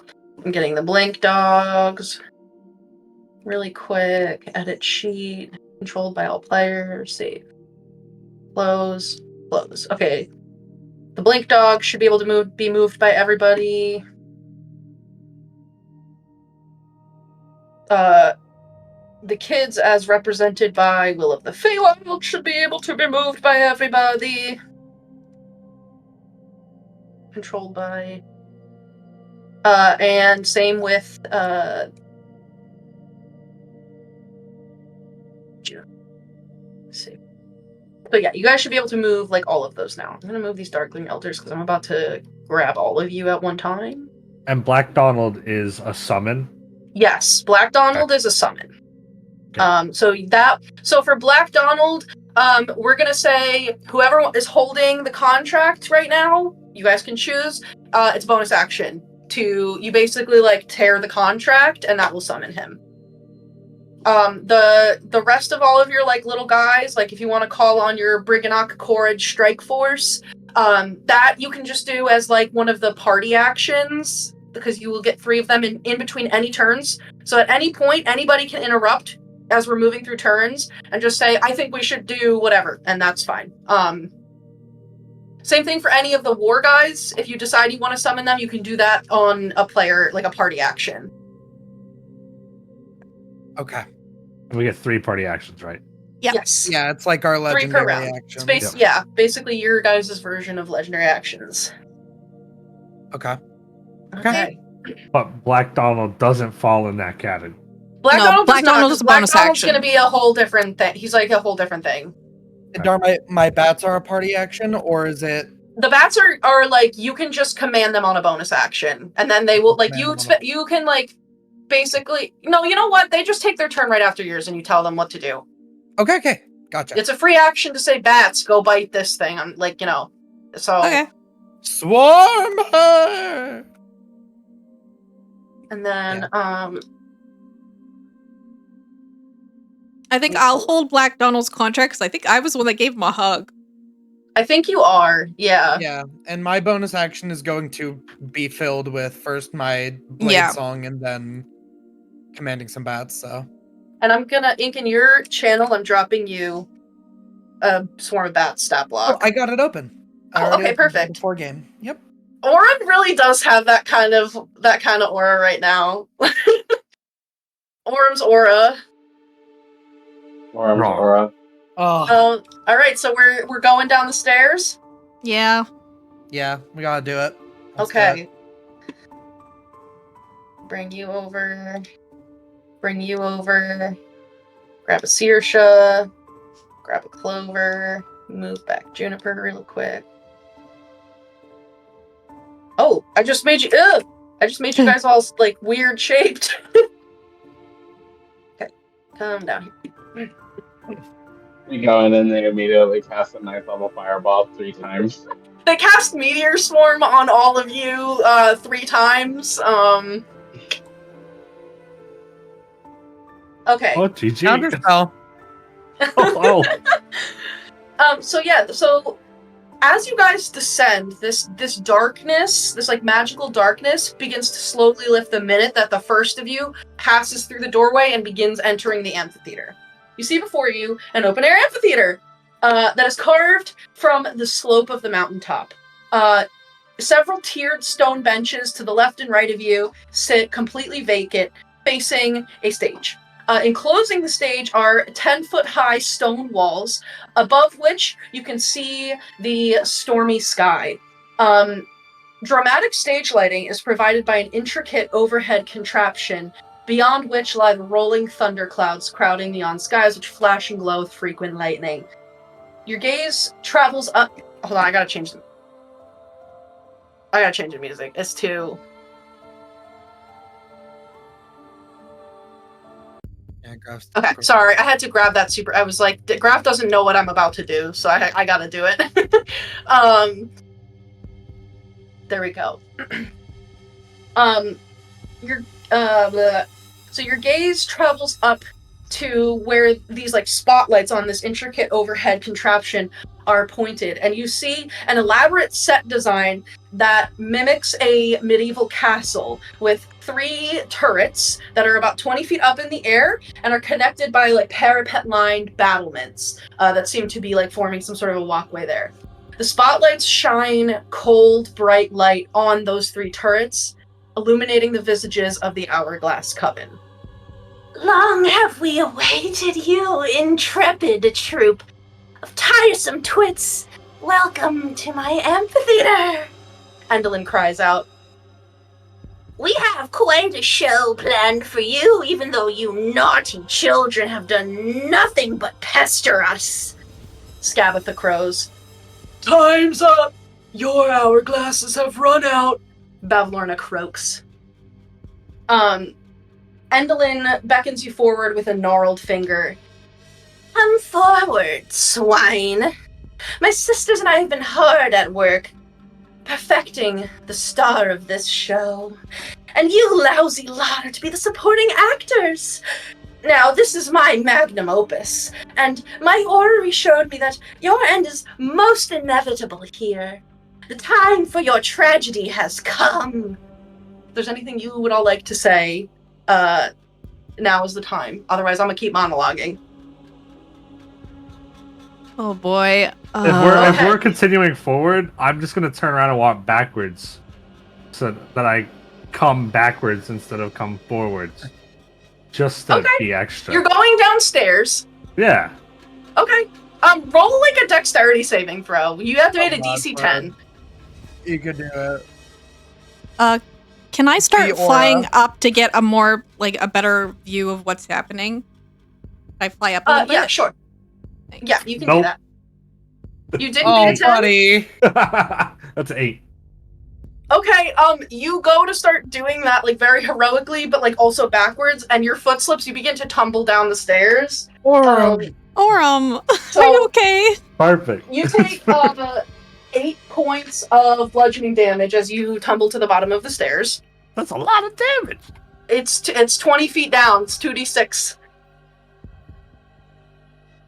My keypad is only putting 1. Uh-huh. I think Aurum falling down the stairs takes away anything that I could think to say to them. Feel free to monologue. Yeah, feel free to Feel free to monologue while we go down there and help him up.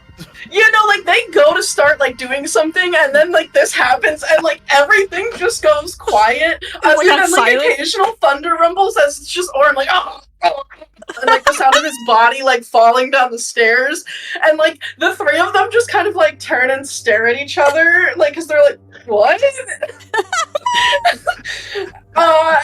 then, like, you threw them off for sure. Like, they had this whole thing prepared, and then you know, it may not be the heroics you were planning, but you threw them off a little bit. I think Aurum is just laying on the ground hysterically laughing with the feels he's getting from this, like, aura thing and, like, everything else. God. It's just hilarious. Yeah. Amazing. So everybody like recovers the moment. You guys keep like heading down the stairs. You're getting Aurum up. And the 3 hags raise their hands to the sky in unison to chant. Oh, Jub Jub bird, great rage-born beast, come down now and begin your feast. Melody of fear sung from your beak, ruin our enemies, make them weak. Crush their bones with talon and claw, disappear these pests in your rotten maw. Jub Jub bird, stitch of ruin and rot, show these jerks that they should not have messed with us, we sisters 3 of Hourglass Coven, whom life gave to thee. Oh, A fuck. piercing screech like nails on a chalkboard rings out from above, and Aurum, you're laying on the ground, so like you look up, and there is a flash of lightning, and you see a massive shape illuminated in the dark clouds above. There is a flapping of like huge, like a deep flapping of huge wings that you hear accompanying that screech. And a blur of feathers, talons, beak, and flesh crashes to the ground before all of you. And you find yourselves looking upon an amalgamation of death. Amongst the grafted flesh of this creature, you can see that there are 3 copper rods jutting out from between dirty feathers and putrid scales. Clusters of wooden masks that bear humanoid visages frozen in the throes of terrifying final moments appear to have been embedded in the creature's flesh as well, forming protective nodes that cover 3 crisscrossing, like, stitchwork intersections in its grafted flesh. Cobbled together from the corpses of countless creatures, the Jub Jub bird rises before you, emanating waves of rage, hate, and defiance. The stitched horror is the pinnacle of the Hourglass Coven's twisted workmanship. And we're gonna roll some initiative. Let me make tokens. Let me get tokens. Oh. Token layer. Okay. Oh boy.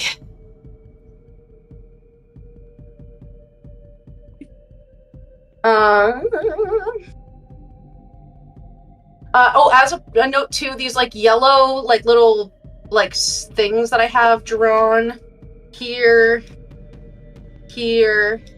and here are like, they look like small lightning rods. They're like 10 feet tall, like basically like singular sections. You guys have found out that there were 10 foot tall, 5 foot wide sections of lightning rods that made the giant lightning rod for the orrery. These are like 3 small ones, so they're 10 feet high, and the walls are the walls are 10 feet up, so the hags are 10 feet up. I said 20. That was my beat. So yeah, we are rolling initiative. Okay. How do I track initiative on Roll20? Turn order. Yeah. Remove those old ones. Okay. Oh. Go away. Oh my god. Just kind of just left click on our faces, and they'll remove. Boop. Boop. Was that you? Is the 10 or the 18 the current one for ego? I haven't rolled one yet, so it's actually Okay, so I'm gonna get rid of those. Is Clover's the 20, or that's also old? That's old. Okay. I haven't rolled yet. 14 ego. That's me. I tried to get it to add me to the initiative order so I could edit it, but I don't have a character sheet in this. That's okay. Let me. Yeah, I don't know why I thought should do this. I thought it would be a nice way to track, but it's okay. It's not bad once you get us all in here. Like you can select having it written in Roll20 makes it a little easier for me to like then organize all of them instead of having to go down the 25 to 20 list. So I'm gonna look for some hags. Ass.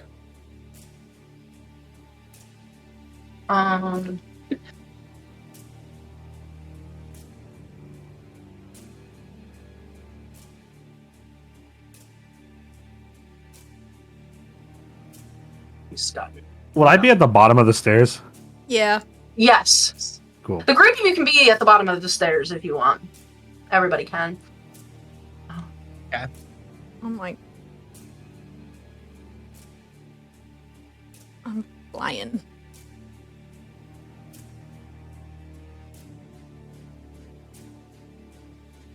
Okay.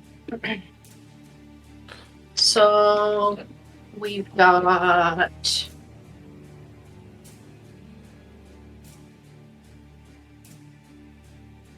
Clover.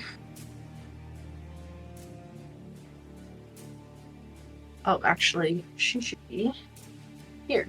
So Clover got a 17. No, I got an 18. Oh, 18, my B. What's your dexterity score? 3, I think. Yes, 3. Okay. Oh, and let me roll forward. Mr. Job. Yo, why do I keep rolling 5s? Hello? Okay, he's got a... Let's see, got a... Because this is our story. Oh my god! No, I'm kidding. That's... It is your story. You're absolutely right. you're like, the hell it's not. It's all of our stories. Saoirse, 10. You could right click Aurum's token and add him to the turn order too, and then he could put his. He could tell you what he rolled. Add turn. It's me. And you got a 9, right? Yeah. I got a 20. I was rolling that to try to get my initiative in, but it didn't work. I rolled it on my dice. Okay. That's fine. First to fall down the stairs, but first to act. Or 20. Add turn. Oh, hello? Guys, sorry, this is like, there's so much to set up here. You're good. Add turn. Add turn. I just want to make sure I have it double recorded what everything is everywhere, so. These bitches rolled like shit, though. Well, mostly. Good. Um. Oh my god. We gotta fight them at this thing. Okay. So, first up is Aurum. Even you fell down the stairs, but also Aurum, I think, is the one who's like, I don't give a fuck what these bitches are saying. You saw the thing coming down from the sky, and you were probably like, oh yeah, like it's going down. So you were just like ready to go. They are 10 feet up in the air, just for everybody's like. They're on. Let me move their little tokens. These 3 squares that are over here are 10 feet up. And there's like, they're not on the map, but there's like little staircases down like the side. Kind of like how you would have if it were an actual like stage set. Here, I'll draw. Mm-hmm. Stairs.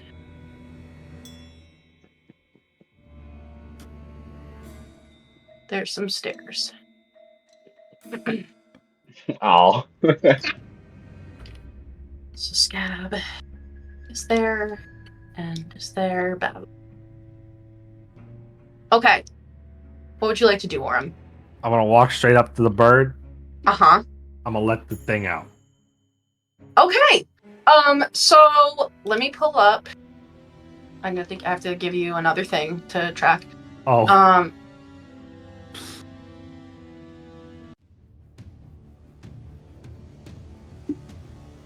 You said it was a free action to let the thing out, or was it a bonus action to let? Free action. You're not even calling on anything. You're just choosing not to hold it down anymore. Got it. So you're gonna let the thing out. Okay. You feel this like explosion of color and sound, and like the smell of like fresh grasses and like little tiny like dandelion flowers all around you. And the grass sprouts out of the stone. You're surrounded by dandelions. You have a feeling that like every single time you do something that you can't predict is going to be happening. You basically are wild magicking right now. Like you're having a wild magic surge. Sounds good. So after every action that you take, I need you to roll me a d100. Oh He's boy. gonna turn. He will turn into a potted plant. All right. Oh no. I'm gonna try to punch it. You certainly can. That's 27. Yeah, that'll hit. Oh, I also want to make it my favorite foe. Sure. This plus this plus this.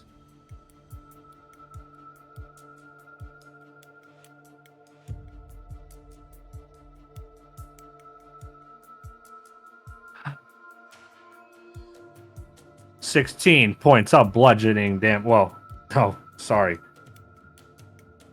Some of it's bludgeoning. Some of it's psychic. Some of it's that's fine. If anybody, yeah, that's fine. I'll let you know if a damage type isn't going to do it, but your attack is fine. So give me the whole thing. Okay, that's 16 points of damage total. Okay. So roll me a d100. Gosh. Okay. Remember our rerolls and stuff. Yeah. Yeah, you guys have a ton of like chat rewards that you can leverage for this, and now's probably the time to use them. The max on the die is a 0, right? If you roll 3 zeros, that's a 100. Yeah. Okay, so I rolled a 0 on the 10s die and a 3, so that's a 3. That's a 0 on the what? So the 10s place you got a 0, and then the 1s place you got a 3. Yeah, so that's a 3. Okay. Okay. So, as you like go to punch, your eyes begin to kind of like water up.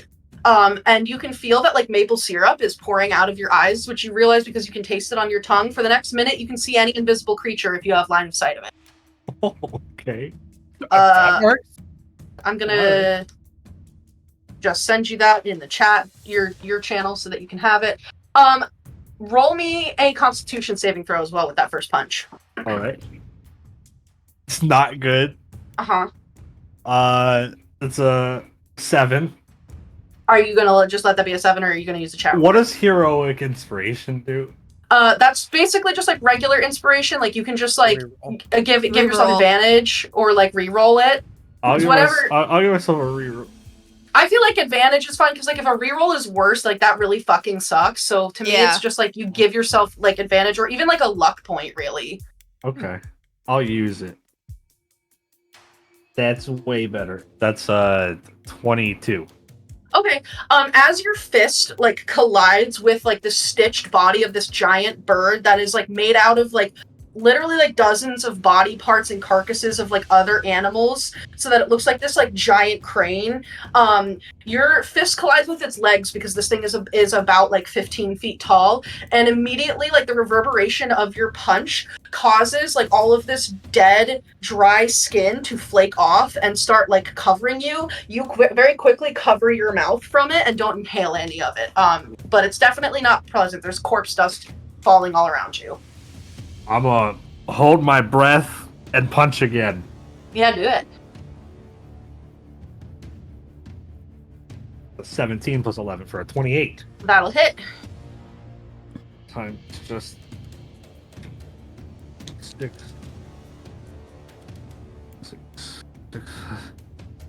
Oh gosh. 14 points of damage. Okay. I made myself a fancy little spreadsheet to track HP on this because why not?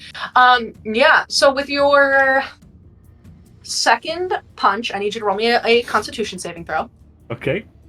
Even do I have advantage for holding my breath? No. Ah, damn. All right.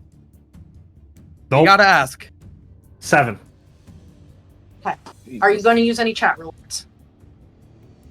You don't have to. I just want to bring this up every time you guys like roll saves, that this is a thing that you have that you can do. Yeah, we have 3 d6s, 2 d8, a d10, 2 d12, and 5 rerolls. Oh well, we can save them. Okay. We can save them. Okay, so 7. Yeah. Okay, so you become unable to breathe and start sneezing and coughing uncontrollably as this rotted corpse dust covers you and gets into your airway. You are incapacitated and you are also suffocating. All right. I gotta take off my glasses. Hold on. Hold on. I need to lock in. I need to log in. Okay. Let me pull up. I think I need to pull up the PH. I need to pull up the old PHB for conditions because I'm not playing new PHB stuff quite yet. It's okay. I got incapacitated on lock. It's no action, bonus action, reaction. You have movement. It doesn't say bonus action. Technically, it's just actions or reactions. So you could use a bonus action if you wanted. From my interpretation, a bonus action is. They're not saying action. They're not saying action. Is it action capital A? It's lowercase. So yeah, you're probably right. It's action and bonus action. Oh, you still do have movement. You do have movement. You just can't. That's your turn basically, other than moving. Would you like to move? I guess you kind of already moved. Yeah, I already used all my movement. So. Alrighty, then that is your turn. Aurum falls is like. Hunched over, like doubled over, just like choking and sneezing and coughing. And also has maple syrup dripping out of his eyes. And also there's like little dandelions and stuff like swirling around him and like little like colorful lights flashing. There's fiddle music surrounding him. It's like this area just got extremely chaotic very fast. It has turned into a disco party. It has turned into like a disco like murder party. Cool. So, also on initiative count 20, we're gonna have a lair effect happening. So I'm gonna roll a d100. Oh, lovely! Yay! That's a 16. And then we're gonna roll a d8 for direction.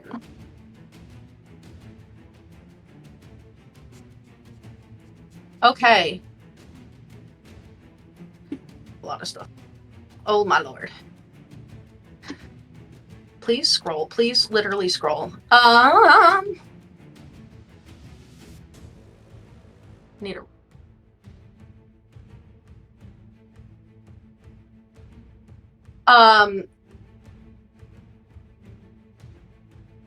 Yeah, okay. Aurum and the Jub bird need to make dexterity saving throws. Yeah, they said Why? I will tell you why in a moment.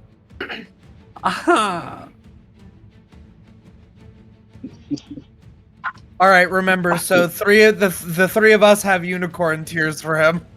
We do. Yeah. Yeah, Aurum's high-key getting shat on right now.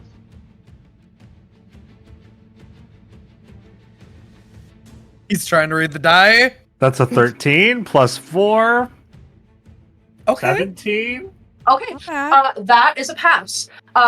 So you're hunched over and you kind of like peek up at the hags and you can see that this lightning rod that is nearest to them begins to glow, and a bolt of lightning crashes down from the sky and is attracted to that lightning rod, which then you can see has this like base with like a little point on it that then channels a beam of lightning out into this arena, and it strikes towards you and the Jub bird. You save, so you are going to take half damage, which is 2, 3, 4, 5, 6, 7, 8. You don't have to do that. Bro's getting hit with a lightning bolt, I That think. is a lot of ones. I will tell you that is a lot of ones. Good. It should be a lot of ones. More ones? Yeah.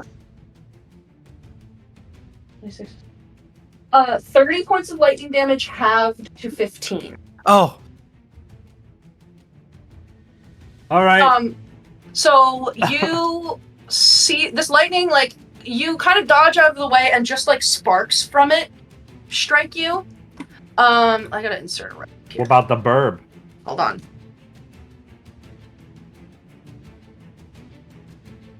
I'm gonna get to the burb in 2 seconds.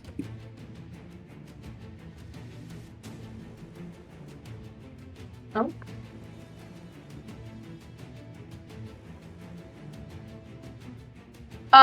So the lightning strikes this bird, and I think all of you see this, but Aurum, you're the closest, so like you definitely get a better picture of what's going on. The lightning doesn't actually strike the bird itself. These like copper rods that are sticking out of its body actually catch the lightning, and then it arcs from one to the other to the third, and then like filters off, and you actually watch as like this Jub bird like stamps its feet excitedly. The like ripped flesh from your fist marks has been completely healed.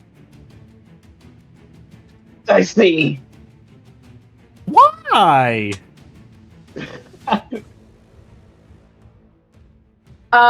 So yeah, then it's going to be like Endelin's turn. Well, now I know not to cast lightning bolt, which is good.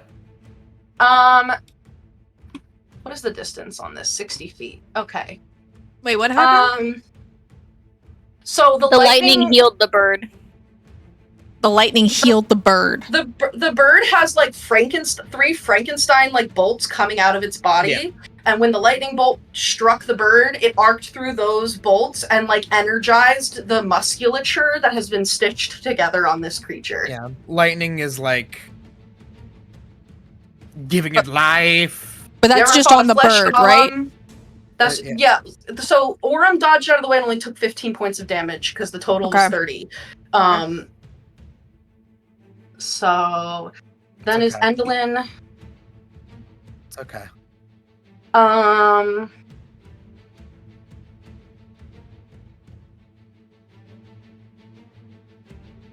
perfect.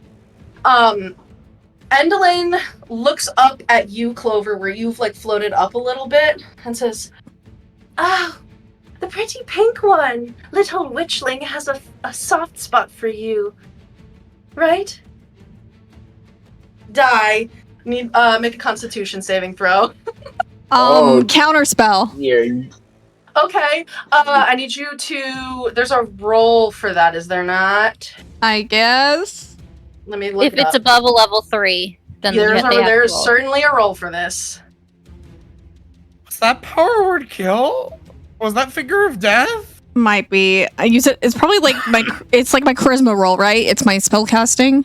You make a spell casting check. So you make a an ability check using your spell casting ability modifier. Okay.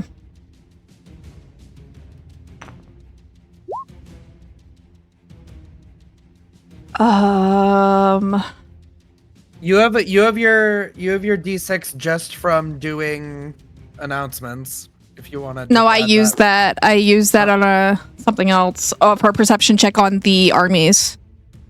Put another D6 out there if you want. You do have 3 D6s from chat that you could use if you wanted. That's true. They're fighting with us. Yeah, probably a good call. I'm gonna use the D6 and see what happens. If it's power word, yeah, I mean, I don't know what they can do. We'll find. Oh yeah, 21. Okay, that's good because the DC for this was 17. So it's good that you use that. Okay. Hang on, let me just update chat reward. Real quick. 2. And we will put this that. So that one. You positioned yourself just in range for that. Why do you think I did that, Mike? I'm flying up and getting closer. I am gonna get a little. My plan is get far enough away from them to outrange a lot of spells. That's what I'm thinking. Well, I need to throw something down first, so. 120 is pretty far, but I can do it. So you take 33 points of necrotic damage as this like tiny beam of negative energy shoots out at you. However, your like fey body is able to resist some of that. You only take half, so that is 16 points of necrotic damage. But I counterspelled. Oh wait, sorry. It's completely counterspelled. Yeah. I was thinking that was your con save. My bad. Nope. I counterspelled. Okay. Yeah. Okay. Sorry, I was. No, you're good. On you're a good. Different mental track. I know where you went. You're good. So this like little beam of negative energy comes out towards you, and like I think there's a moment where Clover, like your life flashes before your eyes. Is counterspell is one of your warlock abilities? I think it's the black hole absorbs the spell into my wings, and then nothing happens. Well, so in this instance, you go to like do that, and you actually see that there's this like giant paw, like a spectral paw that comes up and just stops this beam. And you hear a little voice in your ears that says, "You are so close. I will not let them take you from me that easily." And you successfully counterspelled their finger of death. So that's good because it was going to be 78 plus 30. So I would have been done. That would have been. Oh, actually, it would have been 63 halved to 31. 31. If that reduces you to 0, you're dead. I'm just That's dead. What you would have. Yeah, if you had saved on the con save, you would have taken 31 or 63. My con save's not great, so I probably would have been done though, because I might. HP is 45, and if it would have been like above that, yeah. And Endolin is not a happy camper. As Fair. you block that, her like this like rictus like grin of like her bony, fleshy, like dry papery skin face like just falls. And she just looks up at you, Clover, and says, "I'm going to pluck your wings off and cut them up and turn them into a costume." And that's her. That's what else? Do you have any? Oh no! Please don't do that. There's a reason I wouldn't have married you. Hey. And that is all that she can do, which means next up it's going to be Clover. Okay. Well. Yeah. That was Scabatha that did that to me? That was Endolin. That was Endolin. So she's like the one in the middle. Yeah. Are we focused on their names are so long, like it's really not great for nameplates. Let me like move Just double checking. Are we going after Endolin or Scabatha? Who should I hit? Because I get to choose.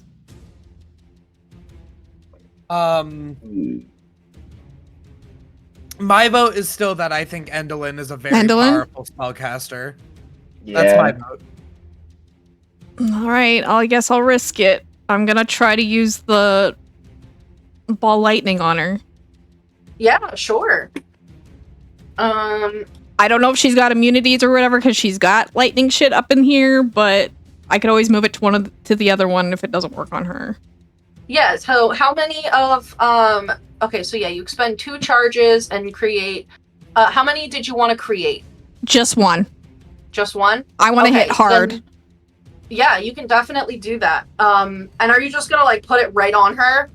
Just like instantly do it? Yeah, right on her. Right on her. Yeah, because when a creature other than you comes within 5 feet of it, it discharges the lightning and then disappears. Yeah, and as a bonus action, if it doesn't work on her, I can move it. Right? Yeah. So she needs to do a. I'm assuming Dex it's a dex save. Yeah, dex save. Lightning. Okay. Move my d8s back. And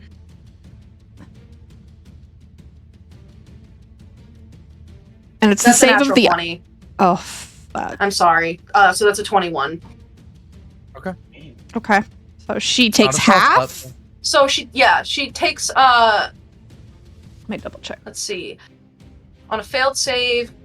No, actually I think it doesn't say, it just says on a failed save they take the damage per the table. So I think she just like lightning quick just like you actually see like she has this like dress that you can only partially see that almost looks like a downturned like batwing or umbrella, and she actually skitters partially up the like wall behind her and darts out of the way of like the lightning strike. You still do have your sphere though. It's still like there.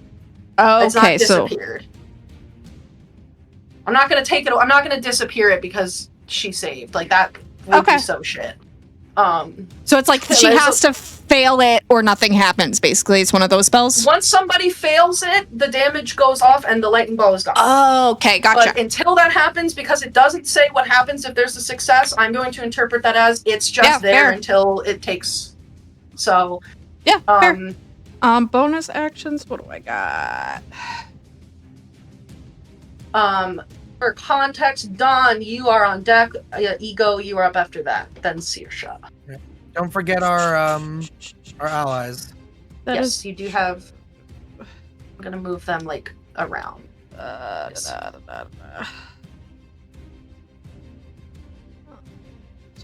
Actually, if you guys want them to be, I mean, I'm assuming your allies are around you, but if you think they would have gone elsewhere, you can just move them where you think they started.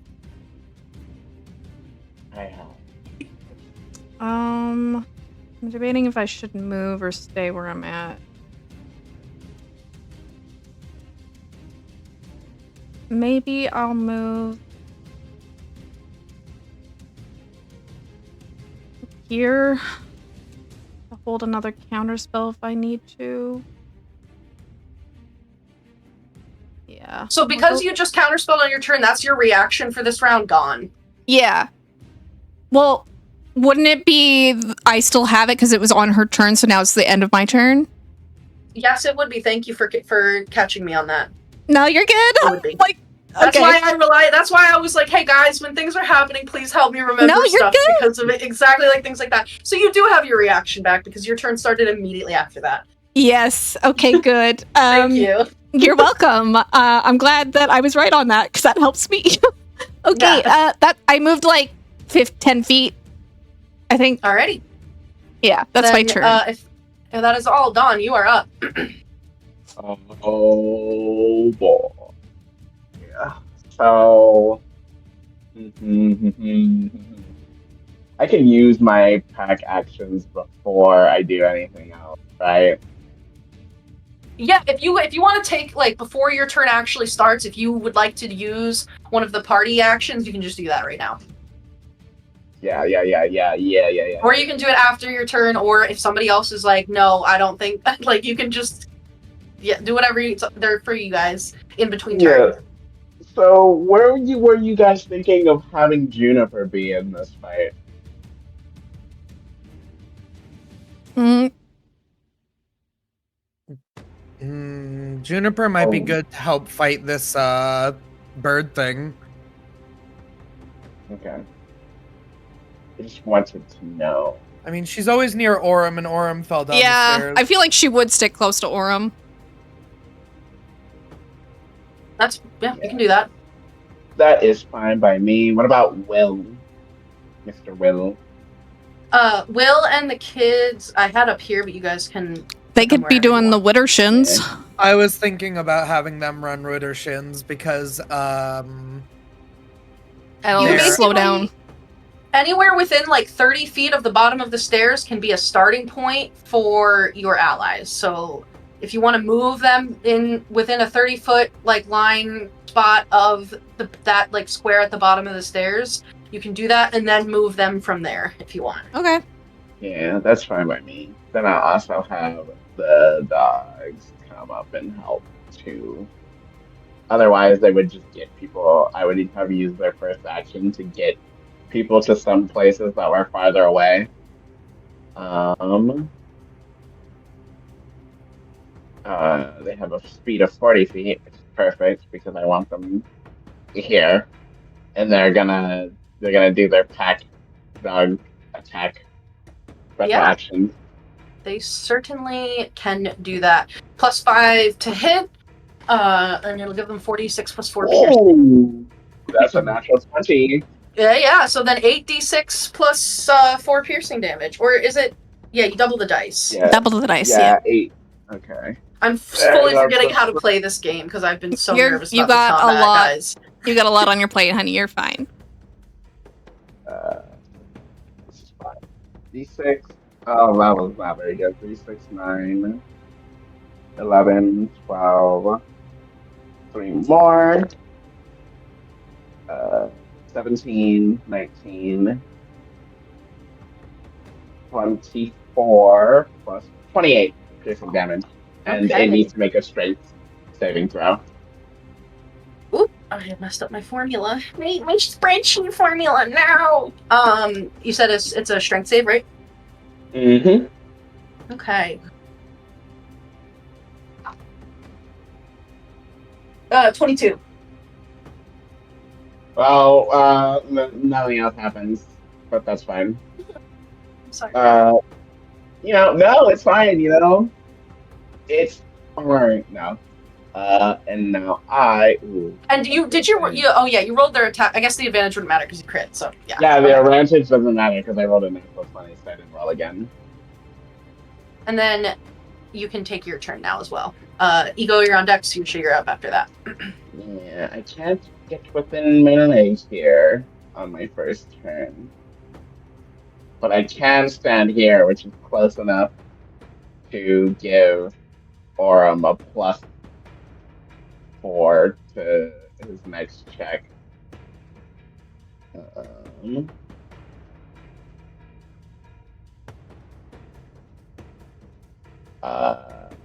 Actually, I know how to get within range. Hold on, I'm taking this move back.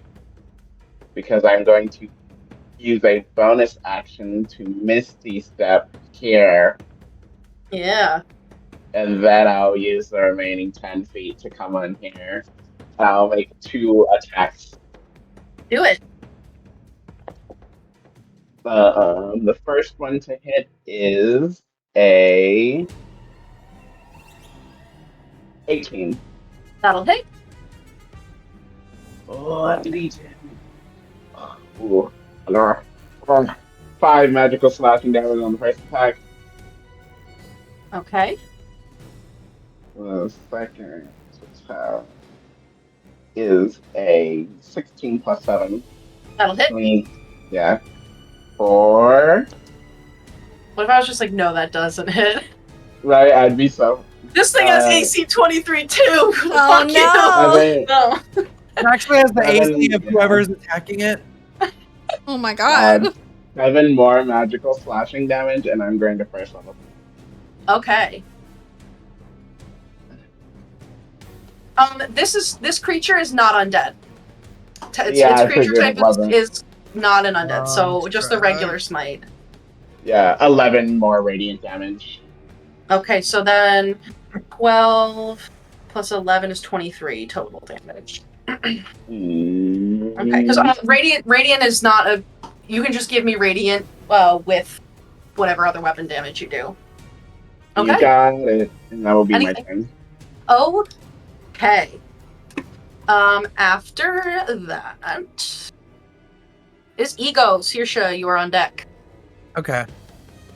Let's see. Let's start with a bonus action and get a blade song going. Up my AC, up my movement speed, all that good stuff. Certainly. 40 feet. Let's start running down this way so I can start getting close to being out of range of spells at least. So I'm gonna kind of run, what would this be? Stage left. Yeah. Stage left. And I saw that lightning heals this thing, but that's like one of my bread and butter elements. Let's see how fire does for it. So we're just gonna start off with a firebolt so that if I heal that as well, I guess it's already back to full. No, it's not. Just took It's damage. not any. It was, and then it was brought down by Blink Dogs and Dawn. Yeah, I'm gonna just start with a firebolt to see if it also heals from that. So I'm gonna roll to hit. So mean. It's a 12. I'm gonna add my D6 before my D6 from Go for it. because I know that's not Might be a good idea. 15. That just hits. Nice. Nice. Okay. 7 fire damage. Yeah.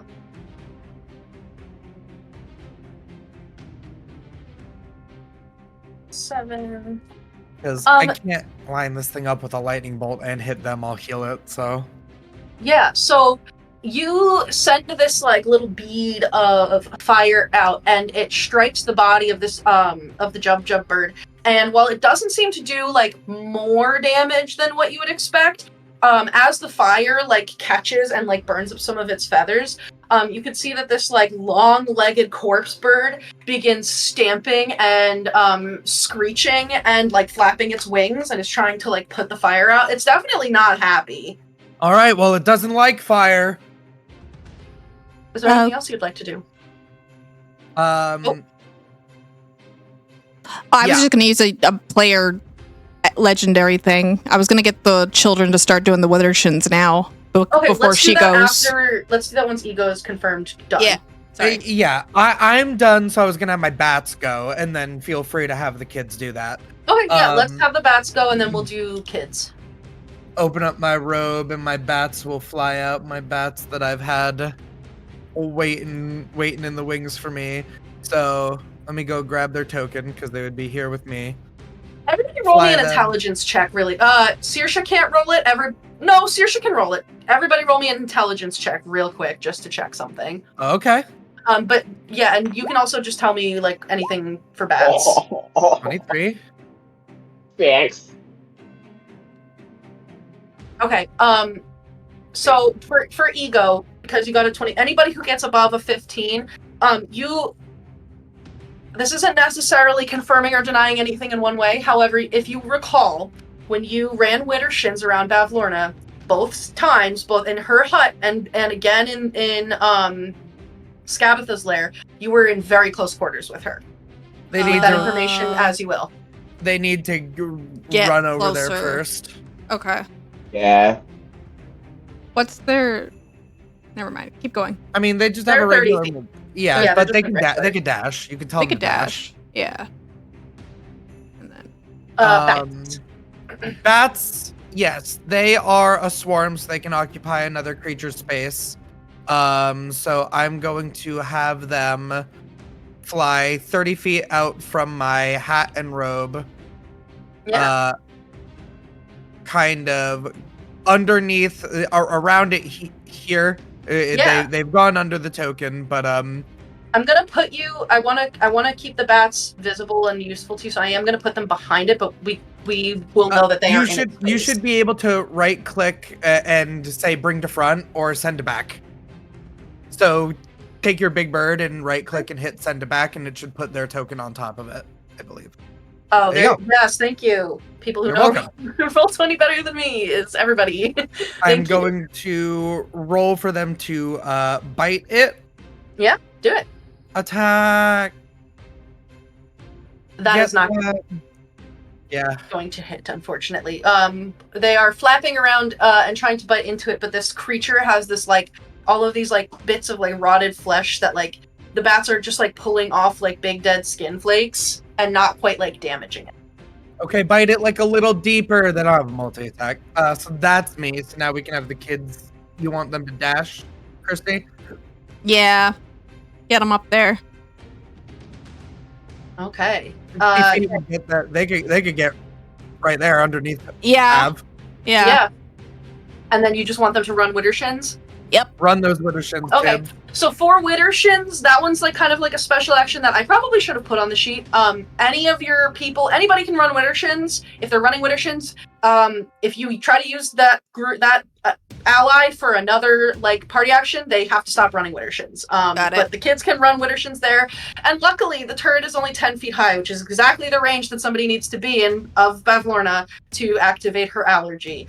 So they begin running Widdershins, and immediately she as a point of order, you have to use 10 feet of movement to run Widdershins. They can't use Widdershins this Okay, turn. so they not. Okay. Yeah.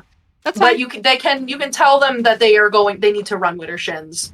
Like, they can be ready to do it. Okay. Yeah.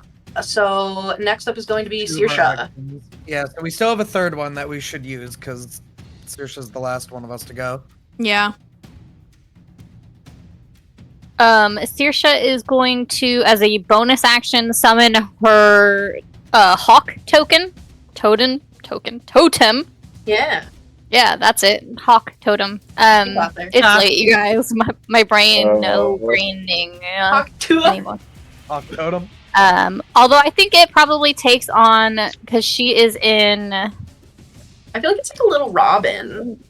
winter form right now, Oh. so it's probably actually like a snowy owl. Yeah. Kind of a vibe. Yeah.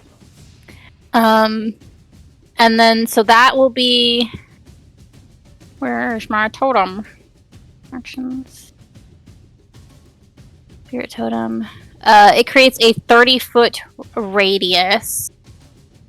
And so she's gonna summon that probably like right next to where Juniper is over here, so that it catches everybody that's in this area.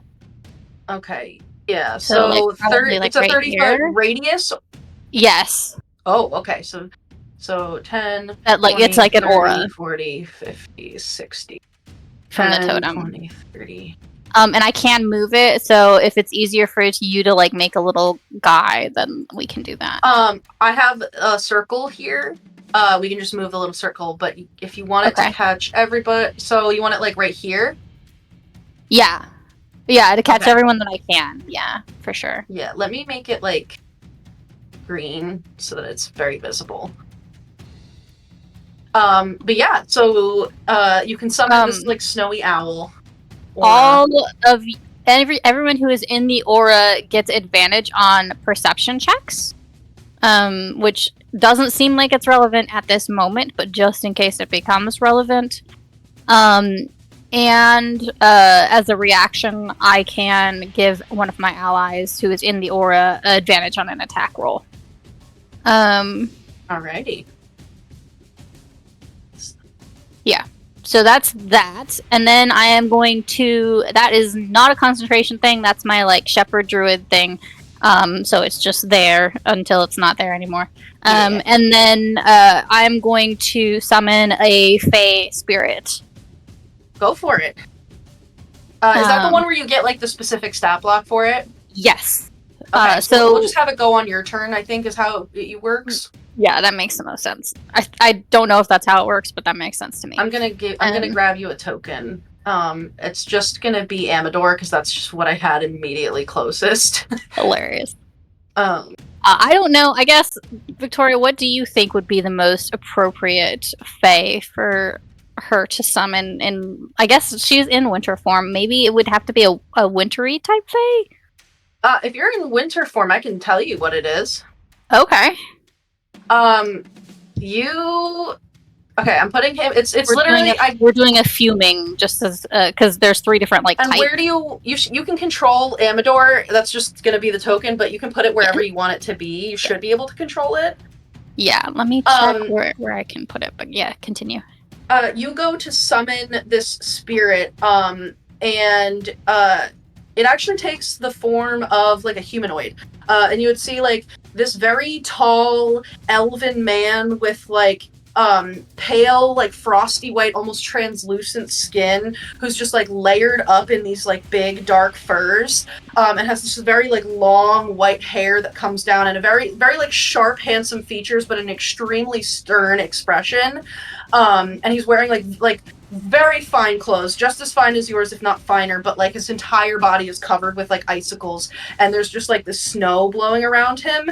And because he's this fuming spirit, instead of like being covered in fire, it's actually just like very like hard, sharp like hailstones that are just like falling around him. And he would take out this like very long saber, and just like gives you a stern look, and is gonna go do whatever you want to do. It's a Wow. elven, like a regal elven warrior, man. Nice. Saoirse is terrified of her own summon. We're gonna put him honestly as far away from me as possible. That wasn't intentional, but it does make sense. She also wants him to be far away from her. He's heading towards Endolin, so I want him to be. I can cast it. I have a 90-foot range. Yeah, put him wherever you want. I'm gonna just toss him at Endolin real quick.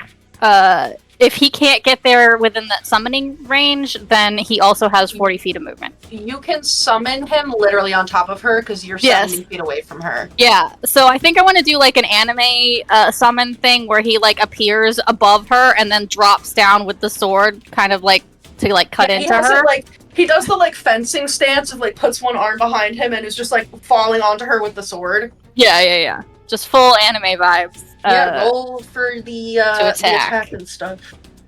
I'm gonna move Amador over there, just that he's. Let's see. In the vicinity. Oh, that's not good, buddy. You gotta get with the program here. His first attack. Oh, is my spell attack. Okay, well that's probably better than I thought it was gonna be. It's a 14 to hit. That will not hit. And then second attack, because he gets 2, is 17 to hit. That just hits. Ooh. Okay. And against Endolin, right? Yes. Yeah. Because that's who we said we were attacking, correct? Yeah. Yep. Okay. Saoirse she didn't look like she was paying attention, but she was paying attention. Okay. That is 5, 6, 7, 8.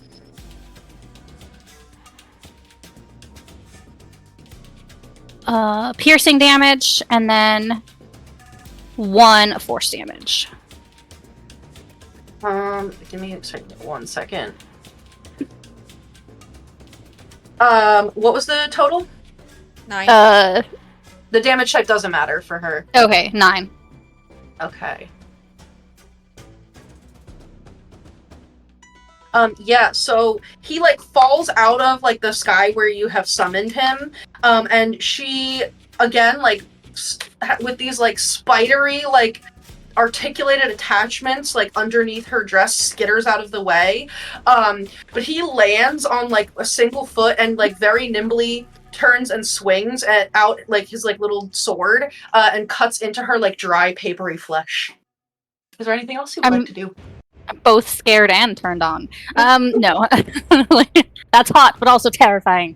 Will it mess with anything that you have going on if I change the hit points on this token? No, to go reflect for it. The hit points that this creature has. Do what you gotta do. Okay, just because math is not. I can literally pull another Amador token from. I have like a token page, so you're good. Okay. And in fact, I'll give them a new name. 15. There we go. Okay. Saoirse's summon. I think that is... Yeah, that's it. Okay. Well, wait. Saoirse is going to move... Well... No. I'm good. Yeah, she's gonna stay there. Okay. I'm far enough away. I should be alright. Do you Next want to have is... Juniper attack the bird? Yeah, if you want to... For the third one, you can definitely do that. Yeah. Beacon Claw. I need to pull up. +7 to hit. I'm hoping that fires. It could just be enraging it. It could be giving it disadvantage on its attack rolls because it's busy on fire. I don't know. We'll find out when we get to 15. I don't know if I that can hits. stop regeneration though. Cool. That's 110, 5, 8.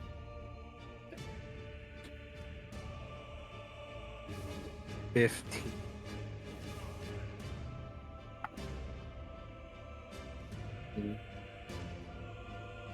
Three.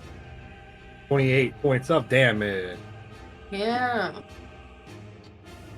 Fuck it up. Big, strong. Yeah, get her. Pray! You said Pray! 28? 28. Pray! Pray!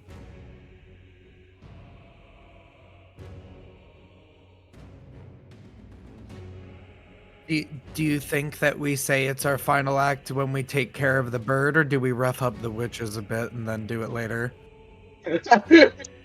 Yeah, so Juniper, like, is clawing at this thing's ankle and, like, using her beak to, like, she's just, like, ripping chunks of meat out of it. Yeah. She is successful in her endeavors. So then next up is the Jub bird. I need Clover, Dawn, Aurum, Ego, you are safe. Saoirse, you are safe. Everybody else, I need you to roll me wisdom saving throws, please. I'm guessing that would mean... Because the bats are like a special summon, so... Bats? No, I'm not gonna... I'm not... Okay. Is this Is this a charm or fear? It is. Cool, I have advantage. It's a fear effect. Okay. It is not a magical effect, but it is a fear effect. 21.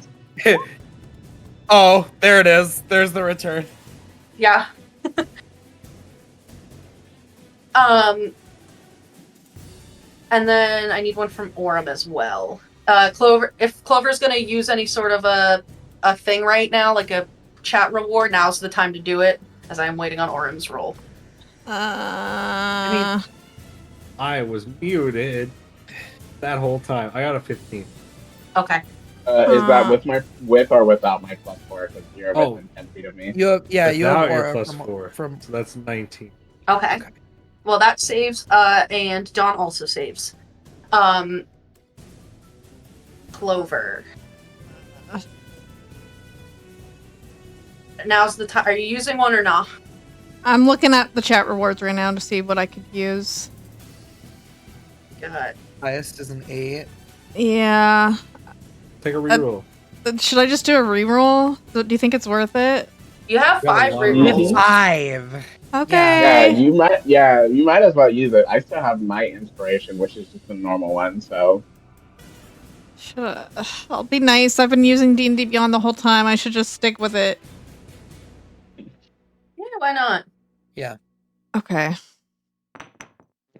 That's Yeah, better. you're proficient in them. 15. That's way better. That's what Aurum got. So. That will save. The 8 was not going to. So this Jub bird stamps its feet and raises its beak into the air and lets out like a piercing screech that is like nails on a chalkboard. For those of you that are within 30 feet, like, it shakes you to your core. Within this scream, you can just, like, hear it's just, like, unadulterated rage. However, for Dawn and for Aurum and for Clover, you guys steel yourselves because you remember that, like, you have a very important task to do here with your friends, and you're not done after this fight is done. You have more to do after that. And so the strength of your resolve is able to power through the fear effect that this screech will cause for you. You are now immune to this frightening screech for 24 hours. So if I call for you guys, I'm gonna just put it in the channel that you guys are immune. Notebook. Dawn, Aurum, and Clover are immune to the frightening screech. Okay. You can tell I'm stressed because I've gone through 3 drinks. Mood. Cool. That's its bonus action. It is going to make some attacks. No. So the reason why I have this combat tracker is because I have the damage that's being done by every single person to it, which matters. Ego. You were the last person to damage the Jump bird, and it I was hates indeed. you for that. Then At least come not the get me. players, because I'm not attacking your little dudes. So it is going to run at you. Yeah, save me the movement speed. Sorry, I shouldn't be taunting so much. I'm in danger. It flaps its wings and kind of like glides down over to you. Dawn and Aurum, you guys can get attacks of opportunity if you would like. I can't. Taking up. Oh, you can't because you are, you're covered in skin flakes. 17. That'll hit. 4. Oh. 6. Slashing damage.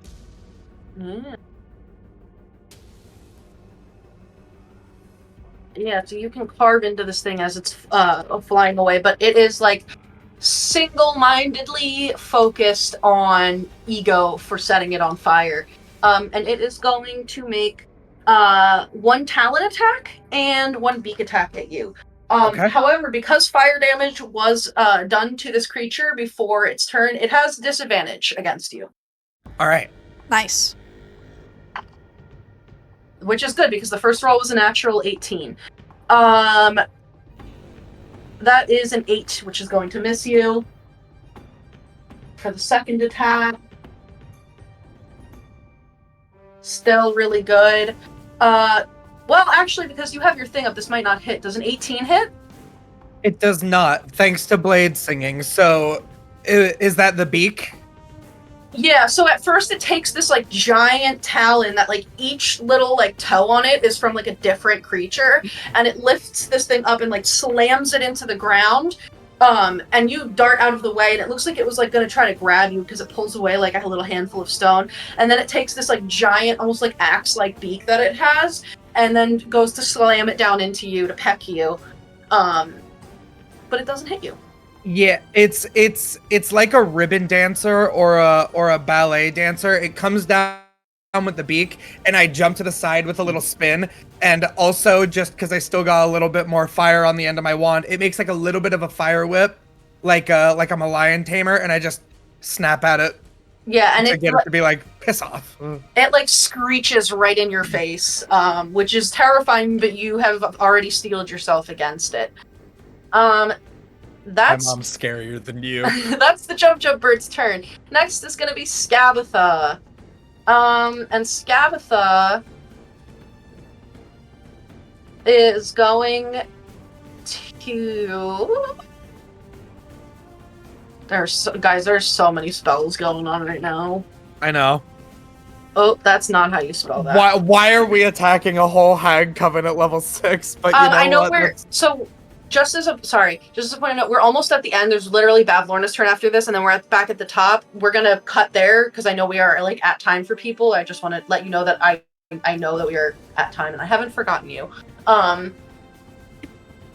So 60 feet.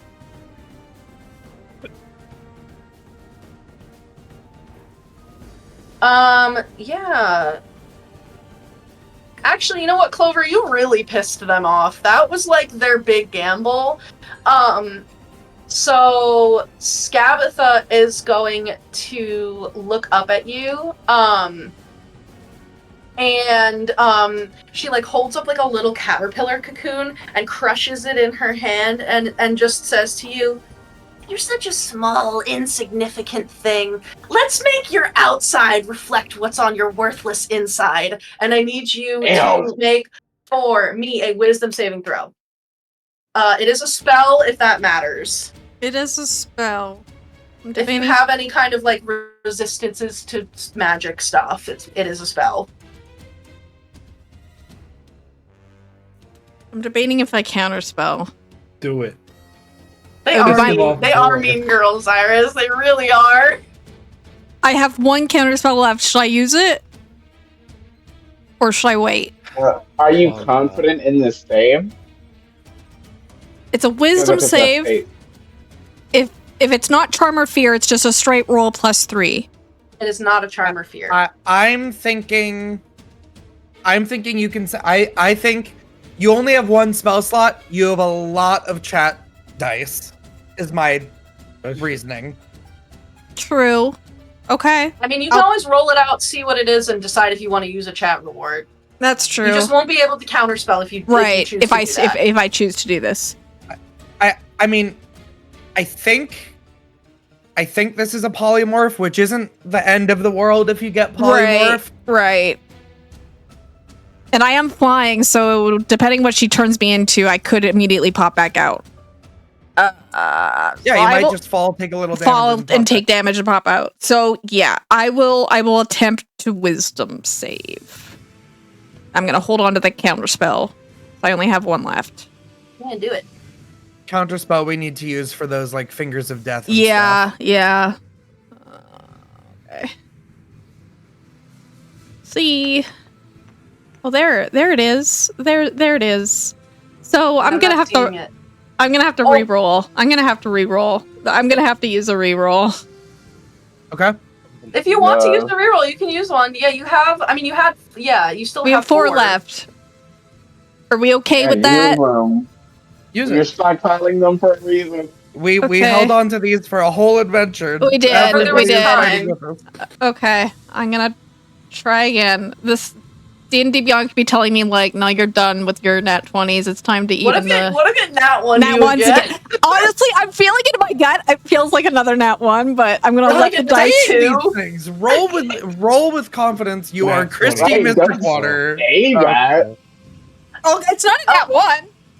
So, Clover, you are like flying up there, and like you feel like your flesh starts to warble, and you hear a little whisper that says, "Sorry, I missed that one." My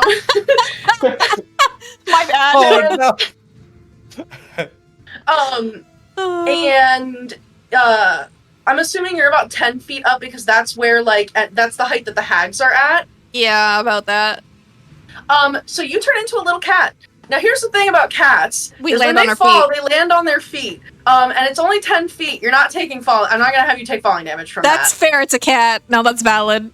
So, where you were all of a sudden, like this little like pink and purple like tabby cat just poof and just like falls to the ground, and you like shake yourself out, and like you're kind of like fluffed up, and like Luna, who was probably like there flying with you, like flies down and is like, "Oh no, you're like me, but you don't even have wings. What are we gonna do?" Like the lesser version. Have we used all of our friends? We did Juniper. You already did 3 rounds. The only thing that you're missing is the Black Donald scroll, which Clover is holding. That is okay. I'm just saying, because this is gonna have to go into next session. The pixies have dispel magic. You see why I brought those in for you? I gave them for a reason. So Clover is. Or they just polymorphing me back to me. You're a little critter right now. At least I didn't take damage, so I'm still holding concentration on the lightning thing. Yeah, you are. That is true. Cool. Then next up is going to be Bavlorna, and then we will be done. Bavlorna is going to